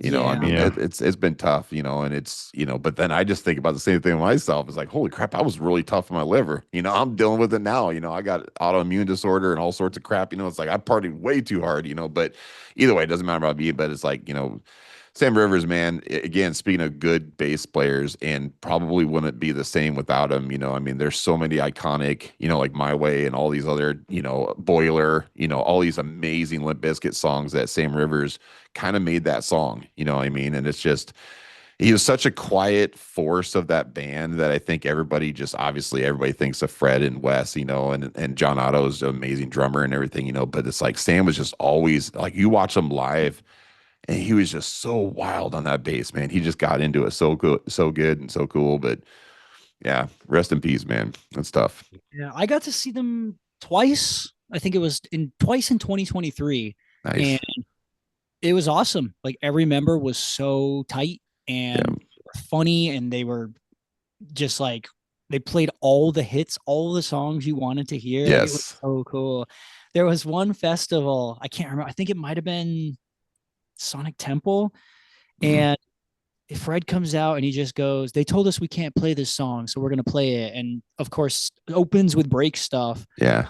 And then they finish their set, and he goes, "Screw it, let's play it again." And then Nice. Yeah. with break stuff. Nice. You told me I Yeah. can't do it. I'm going to do it twice. I'm going to do it twice. Yeah. That's totally It's Fred Durst just for like you. so funny. And then the other time I saw them, he refused to play until they turned off the cameras on the stage, and everyone got pissed about it. But I was like, that was kind of genius, because if you Yeah. wanted to watch them play, everyone had to pack in and get close. Yeah. Yep. That is pretty Yeah. genius. That's But, cool, yeah, man. they were so good. I'm glad I got to see them before Sam died, because it's like to see the band like that. One of my biggest regrets is I've never got to see Slipknot with Joey. I never Yeah. got to see Linkin Park with Chester. So Yeah. it's like, damn, like you missed that opportunity. It's gone. Yeah. Yeah. It is. Like, Yeah. And sure, that's something. it might be expensive, but if they're coming near you and you have that chance, just go see Yep. it. Yeah. We've talked about this kind of extensively as well.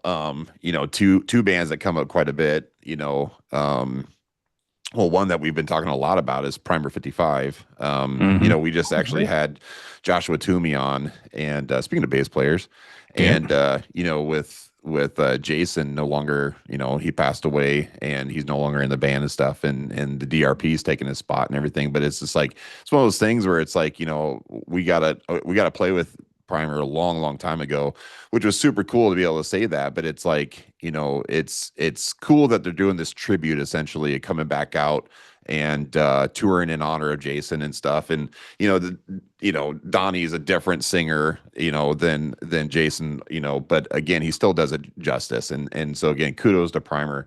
But then the other one is Pantera. You know, it's like I was one of the ones who didn't get to see Pantera when they were, you know, all together, and they just came through so often. I'm like, yeah, I'll see him next time. I'll see him next time. And then all of a sudden, oh crap, there is no next time. They've broken up and they've gone this way and gone that way.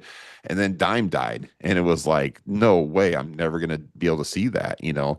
And so they came back through, I think, a year ago or so, something like that, you know, and you know, Dime's not there, and Vinny obviously, you know, but it's still Pantera, and I'm like, you know, it's not exactly the same. It's not what I would want to see, but it's like we still get the opportunity to at least see something of it, and it's like, you know, I kick myself for not doing it back in the day, but I'm going to take it for what it is now, you know. Yeah.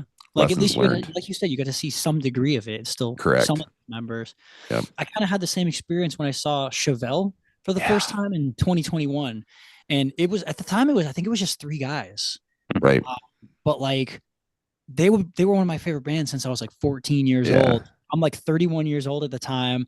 And I'm like watching them play like all the hits, and I'm like sitting there crying over Chevelle. And Nice. I don't understand. Like, this is one of my favorite bands, and I finally get to see them. Amen. Like, Amen. even in some capacity, like, you know, I haven't got to see the Static X with the Ghost Wayne Static. I've heard things about it, but that's definitely on my bucket list. I agree with you wholeheartedly. I think Edsel's doing a good job, you know, trying to, because I think it's cool. He's not making it about himself. I mean, it's just, you know, personification of Wayne, you know, and it's like, that's a smart way of doing it. If you think about what they've done compared to Linkin Park, you know, and nothing against Emily whatsoever, but it's like, it's so hard on her, you know, it's so hard. I mean, Chester Bennington, big shoe. Oh my gosh. It would take 40 people to fill one of his shoes, you know what I mean? And it's like, so I feel really bad for her and stuff. But it's kind of the same thing with Wayne Static. He has such an iconic voice and style and everything. And it's like Edsel does a pretty good job doing it, you know. But he was like, I don't want to make it about me. I want to make it about Wayne. We're here celebrating Wayne Static. This was his band, Static X, Wayne Static, you know. So, and it's cool and it looks cool. Really you know? cool. It looks really cool. Yeah, the glowing eyes and everything is really cool. Think they did it right. Because like you said, it's he's not trying to be Wayne Static. It's this personification. It's like, this is like, you get to watch the ghost of Wayne Static almost. It's so cool. Right. With Linkin Park, I listened to Dead Sarah before Emily joined. So I already liked her as a vocalist. Yeah. And I loved the Emptiness Machine. I thought that song was so sick. I was like, I would listen to this as new Linkin Park. Like, this is a cool direction. Because it doesn't sound like old Linkin Park. It sounds like a new singer and we're going to do a new thing. And then when she is doing the older stuff, some of the songs I do feel like she does justice, but other ones I'm like, this is kind of out of her range. And you can tell she's struggling. And it's like, that's not really her fault. Like, she didn't write the part for herself. Chester wrote it for himself. So it's like, those are big, big, big, big shoes, but like, respect for her for trying. Sure. Yeah, like, absolutely. Like, she went into it knowing it's you know, a losing battle. You know what I mean? Yeah. I mean, gosh. I've gotten so many comments where people were like, Justin, like, why didn't you do it? Like, you sound like Chester. And I'm like, I probably would have said no. I don't think I would have that pressure. Like, the ads to do that. Yeah. Like, I'm like, a guy that kind of sounds like Chester showing up in one of the biggest bands ever. I'm like, dude, no, the biggest crowd I played for is like a small festival, or I guess it's a big festival, but like maybe like a couple thousand people. There's no way I'd be able to just play these sold out arenas every night. Like I'm the guy, I got to build up to things. Sure. I'd be shitting my pants. Right. Yeah. So speaking of which, so say you get a call from, you know, Slipknot. That's another one. I don't think I could do it. Like Corey Taylor, man, those are big shoes. No, but what I was saying is, like, say you get a call from Slipknot to go on tour, and all of a sudden, like, boom, you're in these huge arenas and stuff like that. You know, how do you do that? Do you think you jump on it? Oh, so I think let's say it's Tallah, right? Right. Tallah's a democracy. So if I got outvoted, I have no choice. Yeah, you have to go. Like, I'm the vocalist. I have to do it. Yeah. And when it comes to stage fright, I have this love-hate relationship with it. Like I was telling you earlier, I played that show with Enough of Me where I got to open the Tallah show and then close it as Tallah. Right. I was more nervous for Enough of Me than I would. Like Tallah, I was right at home. I wasn't nervous at all. I had already played. But Enough of Me, I was like, dude, these are fans. They already like me. But I'm like, but are they going to like us? Yeah. So I was like shaking the whole time. I'm like, dude, it's like I'm playing guitar, but I have Parkinson's. Like, I'm like, I can't. I'm so nervous. I get like anxiety, diarrhea before every show. And like, Amen, brother. So many toilets. Yep. And I don't do drugs. I don't drink. So it's like, I just deal with it. So I'm like, it's very nerve wracking. I've had shows where I showed up and I'm like, I wasn't nervous yesterday or the day before that or the day before that. Why am I so nervous today? For no reason at all. It's not like there's more people. It's just like the vibe for some reason. And I say I have a love-hate relationship with it because to me, the moment I like all that show, like anxiety goes away, I know I don't give a shit anymore. Yeah. I'm nervous because I care and I Right. want a good show. So I'm like, I like it, but at the same time, I'm like, I hate this. I wish I could just go out there and perform. Right. So I think if, hypothetically, we had to go on tour with Slipknot or Korn or whoever, I think the first handful of shows would be absolutely nerve-wracking, and I would just be in my head and just trying to like pretend the audience doesn't exist at all. Right. And I think after a while I would start to adapt, and I'm like, okay, now I'm in my element, like let's do this. Yeah. I bet. So who would you say, if you got a call, obviously you got the big ones and everything, but who would you say, if somebody, like, who would you want to share the stage with, like right now, if you got some phone calls and stuff, who would you be like, hell yeah, I'm going right now? Oh, that's a great question. I'd say if we got a call from like Knocked Loose or Loner, Yeah. that'd be fun, because I feel like they are like a level above us, maybe 2 levels above us, where the transition going from that to those types of shows, they're bigger shows, Sure. absolutely, but I think I could handle that more. Whereas like going, like jumping all, like to me, like Slipknot, that's like the dream. That's right. You made it.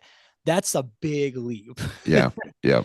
It's like, I don't know. I think of music success very similar to like weightlifting. Yeah. Where it's like, if I want to be able to squat 300 pounds, I need to start at 100 pounds. Yeah. If I just jump straight to 300, I'm going to hurt myself. Yeah. I'm not saying I'd hurt myself on stage, but like maybe it'd hurt my ego, Sure. Maybe it'd hurt my pride. Yeah. Well, you got to transition up to there, because again, the crowd's going to feel it too. If who the hell, like, why are they so nervous or whatever? They're just not feeling it, but Exactly. no. Yep, I totally get that.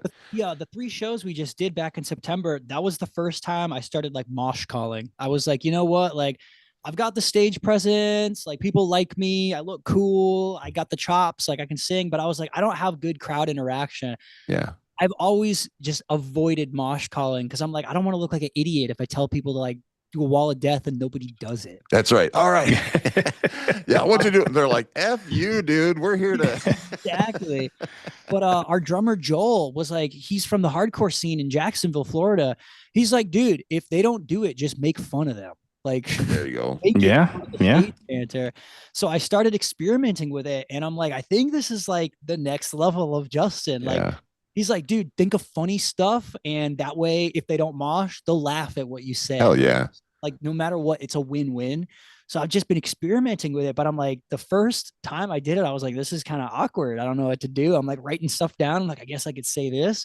But by the 3rd show, I kind of found this groove, and I was just like making stuff up, and people are cracking up or like swinging. I'm like, oh, this is really cool. Yeah. I get why people do this now.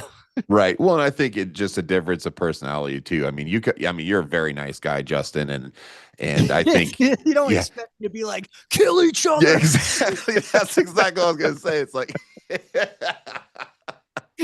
that's exactly my point. It's like, you have a difference between you and Randy Blythe. You know what I mean? It's like, he is very commanding on the stage and one of the best to ever do it, but again, I think that if you just find your style, what works for you, what you're comfortable with, that's what's going to come across genuine, and the crowd's going to respond to it. That's what I've been messing around with, finding like good. Because I remember Mark from Cardivox Academy. So it's like a YouTube channel. He does like reaction stuff, he does vocal stuff, but he once said there's like basically 2 types of frontmen. You have the super commanding guy like Randy Blythe, and you have the goober, and you got to figure out which one you are and just be that. Don't try to be what you're not. And I'm like, I'm definitely a goober. Like, I'm super funny and I'm doing weird stuff. So I was like, okay, how can I mosh call and make it funny? So I asked like some fans, and they were giving me some suggestions. So I'll be like, I want to see you upload this to watchpeopledie.com. And it's like, okay, that's funny because Justin's funny. Like, he said it. So it's like, even if you don't mosh, you're like, hey, that was funny. Right. It's awesome. That is awesome. Yeah, that's funny. I've never heard of that like that. You're either, Dan, what was I, goober? Or was I? It's one or the other. Right.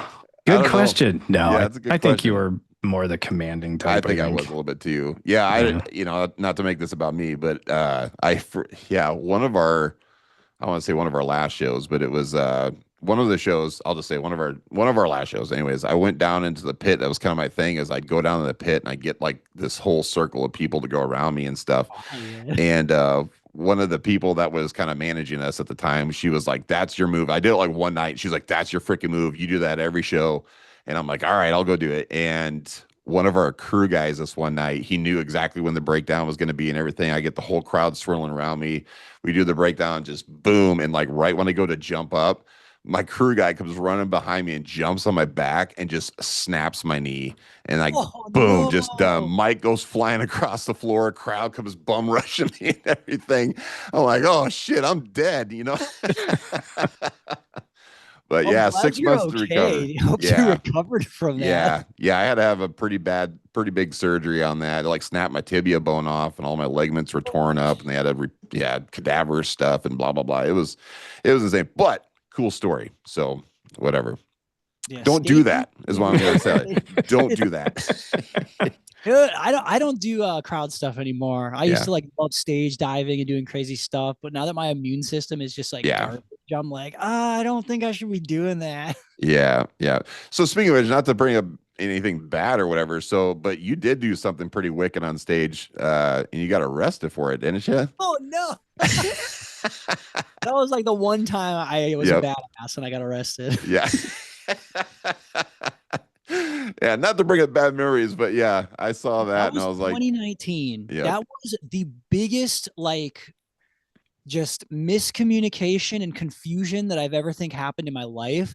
And what makes it even funnier is before that night happened, me and the Tallah guys watched the Gigi Allen documentary. Oh, really? Sure. Yeah. So we watched that, and then Mike, Max's dad, he's like, "Now don't go doing any of that on stage." Yeah. And then the next night I get arrested for getting in a fight with security. That's so funny. Did you say I'm supposed to do that or don't do it? Okay. Whoops. Yeah, I wish I listened to him. It was definitely a little bit of Gigi's spirit like possessed me. But it was like I had always just climbed on stuff. That was my thing. I've been doing it for 2 years, and I'm like, who books Tallah without knowing that I'm going to do it? Yep. And so there was like this I-beam, and I've climbed on I-beams before. Like that's super structurally sound. But apparently the security thought I was climbing on a water pipe. Oh. So I'm hanging from the I-beam. I'm doing my thing.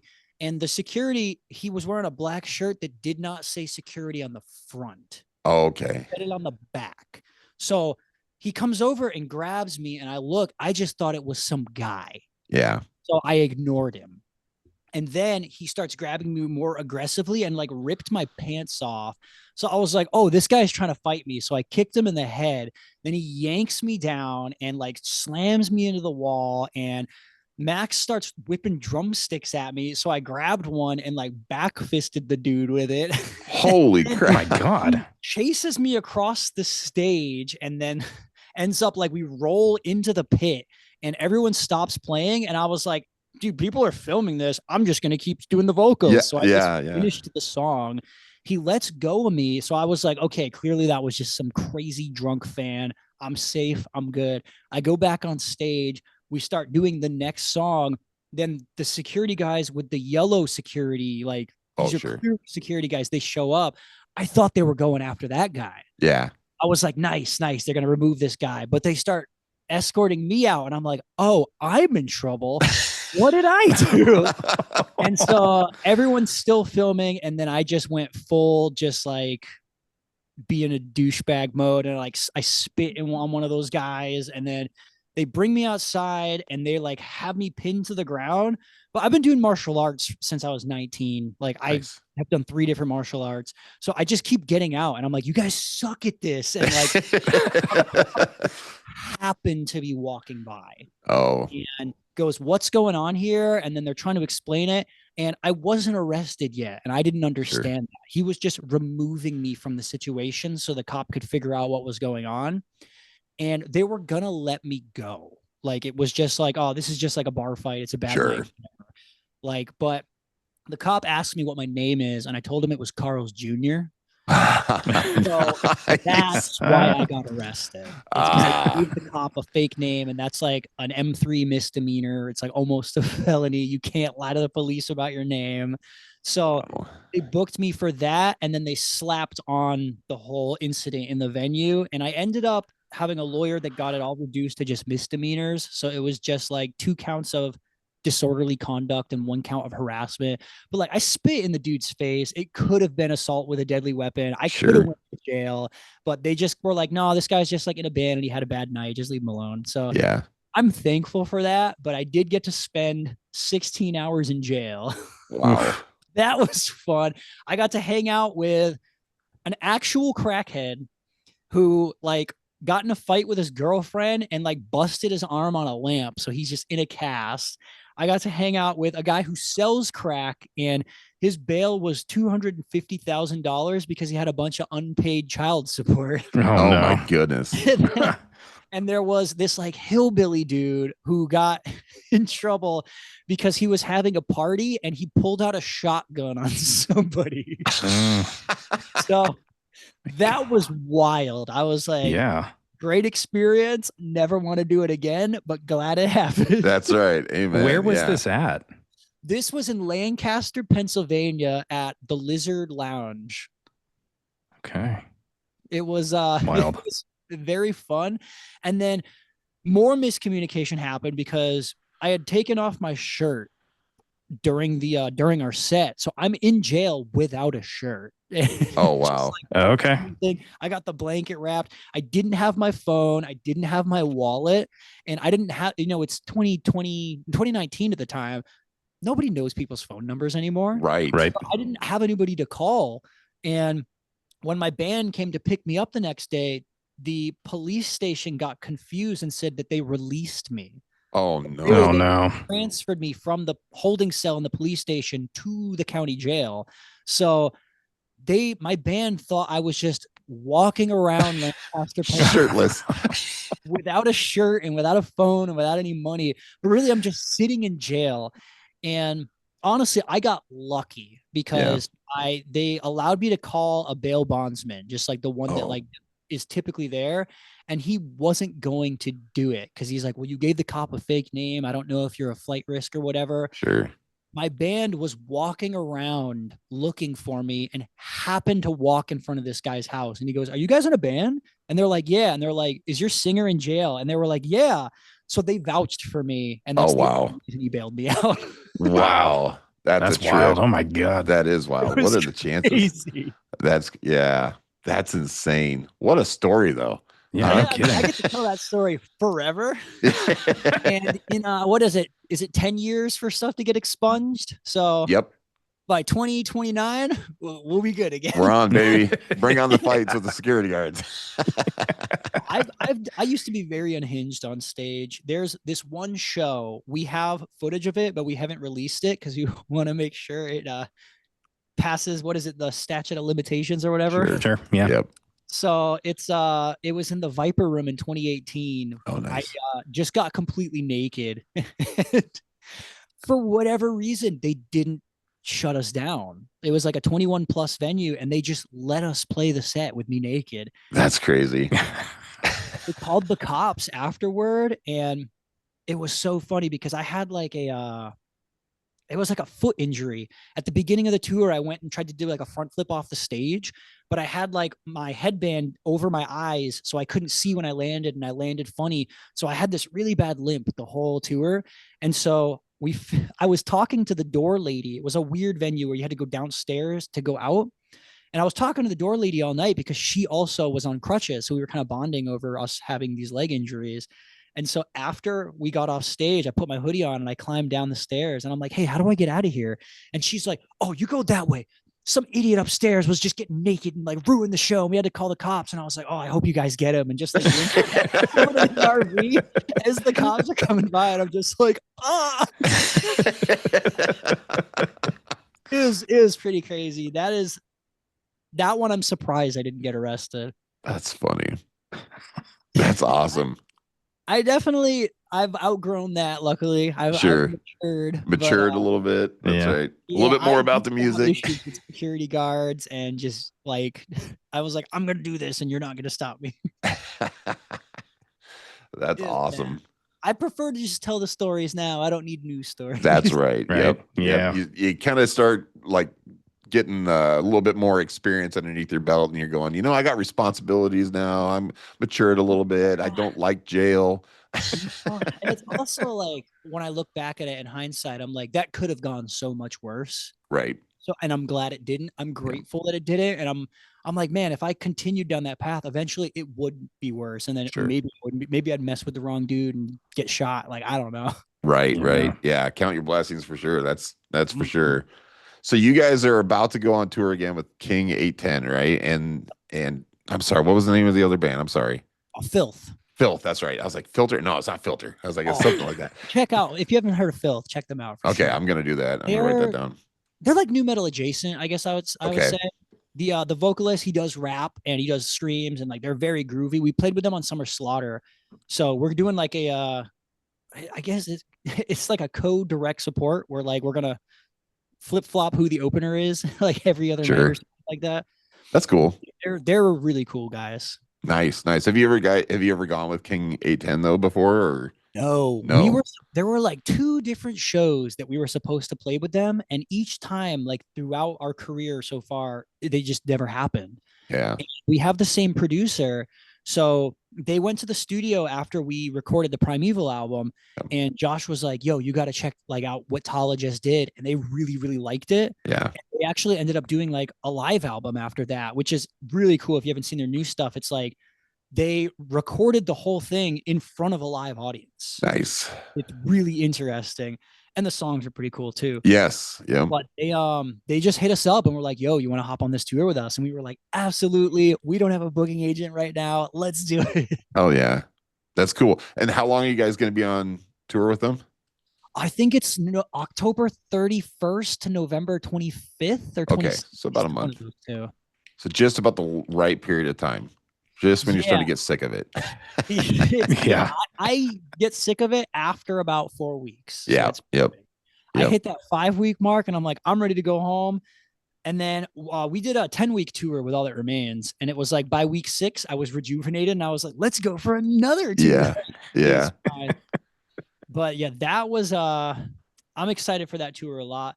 One thing I'm stressed out about is because I have HIV, I have to take daily medication for it. Yeah. And you're never supposed to miss a dose. Right. It's like, I just got my new prescription and I counted the pills. It's going to run out on the 25th. Eesh. So I have to have my aunt pick up my next prescription and mail it to Max's house so that we can get there on the 26th and I'll have it for me. Tried to talk to my doctor and it's like the insurance I have, they won't pay for it in advance. And I'm like, okay, this is problematic. Like, how am I supposed to go to like Europe or something and be there for a month if I can't have like 2 months worth of medication or something? So I think I'm going to have to call my insurance and figure something out. Cause I'm like, dude, like I'll die. I need the medication. Yeah. Really that's weird. Tough. Yeah. Cause I don't know a lot of musicians that have HIV AIDS. So I'm like, is this like normal? Like how does this work? Has anyone been in a career where they can't get access to their medication? It's so weird. The insurance also, they wouldn't send it to an out-of-state pharmacy. So see, that's what I was going to ask. Yeah. On the way. It's like such a weird situation. So I have no idea what I'm going to do. I'm still trying to figure it out. Yeah, that's weird. Yeah, because that's what I was gonna say, because I actually work in healthcare myself, and typically that's what'll happen is like the provider or whatever will call in the medication to a different, but if the insurance isn't allowed in a different state, see, that's what sucks, man. Insurance companies just they suck. Really weird. I cannot pay for the medication out of pocket because I like the price. It's like a $3,000 bottle. I'm like, dude, these are like so expensive. So I'm like wondering, it's tough. I'm like, is there any way I could ask my doctor to prescribe another medication? And but I don't know if they'd interact in a weird way. Sure, so because you're never supposed to stop taking it. So I'm definitely gonna have to figure something out because otherwise I can't tour. Like I have to take the medication. So that's stressing me out a little bit. But this did work out where the tour ends and I'll be at Max's house when my aunt. There you go. There, so it should There be you okay. go. So just like all boom, bullseye, and then you separate again. The day I run out is the day we get back to Max's, and as All long right. as she mails it there and Max has his mom bring it inside or something, I'm fine. But it's interesting. I never thought about it because it's never been a problem before. This is like the first tour I've gone on since I got diagnosed, and I'm like, how does this work? What am I gonna do? Right? Yeah. How does this work? No kidding. Yeah, that's gonna be a trip. Well, it seems like things keep working out for you. Like you said, the band walked by the bail bondsman at the right time. So yeah, maybe it'll just keep lining up like perfectly. That's right. It'll work out. That's right. Yeah. Okay. Scenario, I could have somebody pick it up for me and ship it out to like a venue I'm gonna be at, but then I'm like, well, what happens if it's not there? You're right. Yeah. So it's sketchy. Yeah, you gotta really have the people that you really, really trust be involved. Otherwise, yeah, if you're relying on FedEx, not a good idea. That's nervous. Funny story about FedEx actually. On the All That Remains tour we did in 2022, we forgot our banner. Oh, wow. We had Max's mom FedEx it, and it was lost in the mail the entire 2.5 month tour. Oh my goodness. We were like, where is it? Like every time it was supposed to show up, it didn't. And it was just gone. And then like the very last 2 shows, we finally had it. And then the tour manager of the band, he wouldn't let us hang it. And we were just like, we finally got it? What do you mean? It's been on its own tour. Like, it went on its own tour. That's genius. That's hilarious. Holy crap. All right. Well, it's rough, man. Yeah, that's crazy. So obviously your last album came out. What's it been? 3-4 weeks ago now? I think it came out beginning of September, right? Beginning of September. Okay, so a little bit longer than that. So 7 weeks maybe? 7 weeks ago.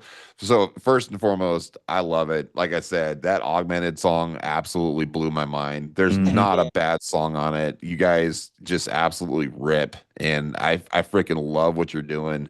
I hope that you guys keep this going for like a long period of time, because I just gotta say, there's certain, for me anyways, this is my opinion, there's certain times in my life that things have happened in music that have shifted. Like I just feel like this big ball just kind of shifts just a little bit when a band comes out. And obviously I think of like Nirvana, I think of Korn, I think of Slipknot, where something just comes along and goes, damn, that's new, that's interesting. This is a pace setter here. And I really feel like Tallah is one of those bands too. And yeah, you're welcome. And I think, there's a lot of good bands out there right now, a lot of heavy things, a lot of whatever, but I just feel that you guys have just taken it to this different notch that, I really hope that the exposure just blows up for you guys huge, and you guys deserve it. I mean, all of your band, Alex, everybody, just super, super talented people.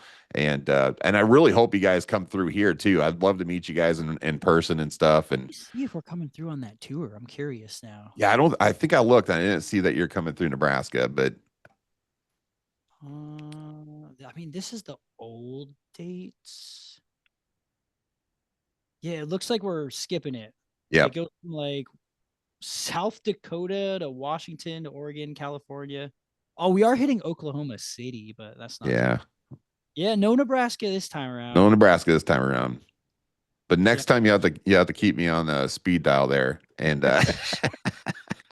give me a call. I'd be ready to come see you guys. But yeah, definitely, if you guys are in town, we're gonna be checking it. Yeah, for sure. So. Let me just hit us up on the Instagram. We could probably guest list you guys. That'd be sweet, dude. I'd really love that. Hell yeah. Usually bands allow the supporting acts to have a guest list. Yeah, that'd be fun, man. I'd appreciate that for sure. But like Dan, like I said, I've been doing a lot of talking. I apologize. Is there anything else that you want to bring? Okay, you're good. No, you covered a lot. I mean, you keep me going on gear. We can do that all night. But no, I had just a couple, kind of quick questions. Kind of going back to, I don't want to rewind all the way back, but how is the writing process for you guys, since you were kind of hitting all 4 corners of the country here? How does that work? So it's mostly Max writes the instrumental stuff. Okay. And he will come up with like the whole like skeleton of the song.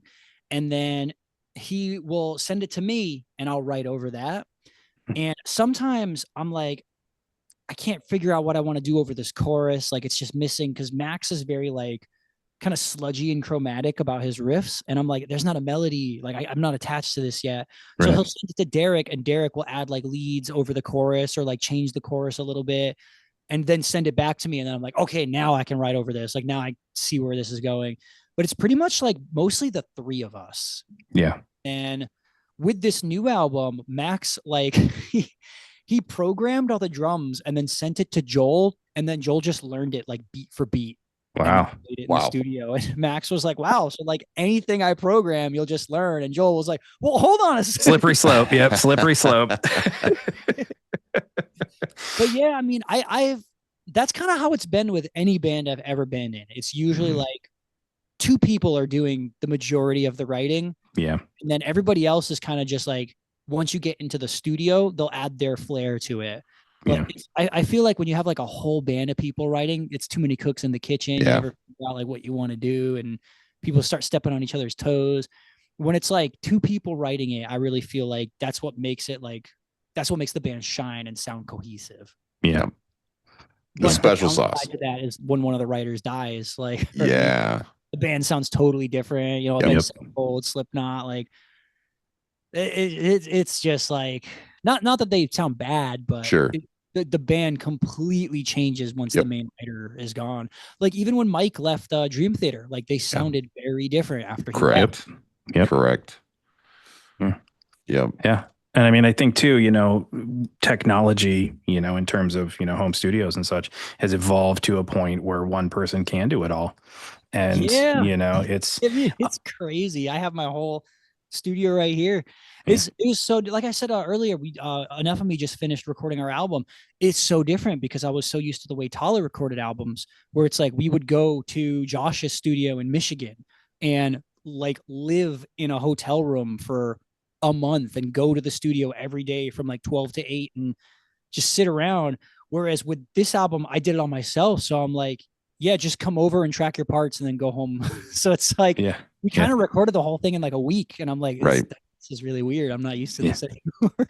It's kind of a different vibe when you do it that way too, you know, as opposed to, you know, everything's in a studio versus everything's at your house. You know, or, you know, people are, you know, recording in their own home studios, uploading their, you know, DI tracks, and somebody's pulling them down and kind of mixing everything together and, you know, reamping and doing all of those things. So it's, you know, I'm always curious, you know, how other people do it, you know, and I know there's a million different ways to do it. There's no one right way, but it's evolving so much that it's just kind of wild to hear how other people do that. I refuse to evolve with it. like with Enough of Me's album, I'm like, we're not doing DIs, make your guitar tone and we're tracking it, and that's the way it is now. Or like record vocals, I'm like, I'm running this through the preamp and I'm running it through my compressors and stuff, and that's like that's it. That's the sound. Like I'll mix it obviously, but I'm like, you can't, like if you want to go back and change something, you gotta make a new tone and re-record all your tracks all over again. And I feel like that's what a lot of today's mixes are missing, because you have infinite guitar tones now and you have infinite drum samples. Whereas back in the day, it's like you recorded and the engineer had to make that work. And you end up having no mix sounds the same. It's all so different just because it's like problem solving. It's like, well, how do we make these tones work with these tones and make all this sound cohesive? You don't have to do that anymore today. Right. So I try to emulate that as much as possible and just have that more old school kind of approach to it. Cause the mixes from the early 2000s are some of my favorite mixes ever. Like, that's the peak of mixing. I think we just kind of, everything just kept getting over processed since then. Yeah. But like 90s was like, it was getting there, but like 2007, 2006, 2005, all those mixes, I'm like, this is the best thing I've ever heard. How do I make my stuff sound like that? Right. Yeah. Yep. Absolutely. And, you know, we've said for a while now, you know, it's, you know, when you're going for, you know, especially when you're recording drums, right? Like the room matters, like all of these other things matter, where now you can just snap it to a grid and throw in your sample and you're done. And it's like, okay, you kind of sucked a little bit of the soul out there, I think, you know, because you took out a pretty crazy, you know, big element, you know, of that sound. So that's another thing is like in the studio, I don't care if bands use clicks in the studio. It's so much easier, like we were talking about earlier. But I'm like, but you don't have to quantize everything. Right. Like, you can let the drummer be slightly dragging or slightly rushing to the click, and then it's still going to have that natural push and pull when the guitarists are trying to track to that instead of the click. But when you just like have everything just perfectly snapped onto the grid, I remember when we were recording Primeval, Max just goes, dude, I wish we recorded to a click, because now every time I listen to modern music, he's like, I can hear the grid. Yeah. Yeah. Once you feel it without that, you're like, you can hear everything is just locked on. I can't stand that. And here's another weird thing I noticed is with today's plugins, you can make crap sound like it's going through like $10,000 worth of gear. Sure. This experiment where I took this, like I have this $1,400 C414 mic, and I have it running through probably like $4,000 worth of like of a vocal chain. And I just recorded like 30 seconds of this cover, mixed it, and I was like, this sounds really cool. And then I took up this 17-year-old beat up SM58, plugged it directly into my interface, and then mixed it again. And I was like, it sounds exactly the same. Isn't that crazy? The technology is just so crazy that even if you have crap, if you know what you're doing, you can make it sound amazing with the right VSTs. And it's just like, it's so good. Yep. Absolutely. Yeah. The even world with at your fingertips, you know? Yeah. I was going to say, even with like podcasting, it's the same thing, you know, like these, like I used to use all sorts of different mics and stuff, because you're trying to find like that right sound. And now you have like these Shure mics and stuff, and you just plug it in and it automatically does it all for you. And it's like, yeah, man, I spent years and so much money. You know? It's not, because I'm sure some gearheads will get pissed at me, but I think a lot of today's gear is a scam. Yeah. Like people will pay what, $500, $600 for like an SM7B. Yep. And if you look up articles about the technology, it's pretty much just an SM57, which you can buy for $99. That's exactly right. The low end, and it sounds exactly the same now. It's Yep. literally the same microphone. And then you find out that an SM58 is the same as an SM57, but with the built-in capsule head. And it's just like, dude, like they're just taking the same technology and slightly changing it, and then adding another $300 on. Correct. Yeah. Like, even all this gear that I bought, if I could go back, I would have just bought clones of it, because I'm like, why would I pay $1,800 for this compressor if I could get like the Clark Technic version for $450 and it sounds literally the same? Right. There's videos on YouTube where people put like the original LA2A versus like these different tiers of clones, and they A/B them. And the guy that worked with the LA2A his whole life is like, I can't tell. I have no idea which one's which. Like they sound the same. It's all just, oh my God. This funny video I just watched, it blew my mind. It is this guy who was talking about where the tone comes from in a microphone. And he is going through all these different mics, and he essentially took like some fishing line and made like a cross in front of this like totally neutral sounding cab, so that he knew everything that went through it sounded the same. And then he used a 57 to use that like as the control group, because that's like pretty much like the most flat sounding mic that you can get. Yeah. Right. So he's testing all these microphones, and like, is it the heads? Is it the tubes? Is it like the capsules? Like, what's making it do this? And by the end of it, once he figured everything out, he went online and bought a $30 condenser mic, took out the little capsule thing, rearranged it so that it was the same as a $25,000 mic, and then ran it through some window screen and a soda can, and it sounds exactly the same. You cannot tell at all, because it's literally just the way they tweak things. Right. The actual gear. He did the same thing with where does a guitar tone come from? And he's like trying to make it sound like this, like I think it was a Telecaster. And at first he like messed with the body, and then he was messing with all this stuff, and he ended up basically just taking these two shelves and like drilling the bridge and the neck across so that there is no body. It's just the electronics and the strings, and it sounds almost 1-to-1 with the actual guitar. Wow. It's just the electronics. It's crazy. So it's like you could just buy a cheap guitar and then buy the electronics separately and put them into the cheap guitar, and it's pretty much going to sound exactly the same. That's crazy. Yeah. That's wild. Blows my mind. I'm like, it's a scam. It's a scam. I'm taking the whole thing down. And it's totally true. Like, I don't know if you can see that guitar right there. Yep. This one. So this is This is a 90s Fernandez that my mom bought me when I was like 11. It was my first electric guitar. It sounded like crap. So I gutted it and put the Texas Special Stratocaster pickups in it. And it's a Strat now. It sounds, I've tested it with my Strat. They sound exactly the same. I was like, so it's just scared. This is probably like a $200 guitar. Yeah. And now it's like plays the same as like a $1,500 guitar. That's crazy. Wild. Yeah, it totally, it blows my mind. I'm still going to get like, you know, Fender guitars because that's my favorite type of guitar. But it's still like just the way the technology is. Once you understand how it works, you're just like, man, like I kind of wish I didn't spend my money on that. Right. That's crazy. Well, that's the thing, man. Yeah, because I do voiceover work as well, and I mean, I cannot tell you the amount of. I mean, I've probably got 10 grand in microphones, you know, just trying to, you know, and it's like it's so simple now with just computers and stuff, just to be able to tweak it. You know, it doesn't even matter anymore. But anyways, what are you gonna do? Fixes it for you now. They have plugins where it's like, hey, here's your problem frequencies. Yep. And you're like, exactly. Know how to hear that. Yep, absolutely. Well, look, Jess, I know we got a cut off here for you, but hey, man, again, super excited that you're able to come on the show. Very appreciative. Man, thanks for having me. Yeah, man. Thank you. It was a great time, man. Again, for all of our listeners, if you haven't listened to Tallah, where the hell have you been? But you got to go out and check them out. Obviously new music coming out here soon with Justin's new band, which is something I'm really looking forward to. Absolutely. For sure. And if you get out on the road around, or, you know, like everybody just check out and see where Tallah's coming and stuff. And if they come within an hour or two you got to go check them out. So if there's anything else you want to say, Justin, please let us know. Yeah, I mean, if you come out to a show, obviously, you know, you get your money's worth. We don't use backtracks. We don't use click tracks. Like, we're just trying to do it raw and old school. And as far as I know, we also still sell our own merch. So like one of us is going to be at the table. You can come take pictures and talk to us and hang out for a bit, like whatever.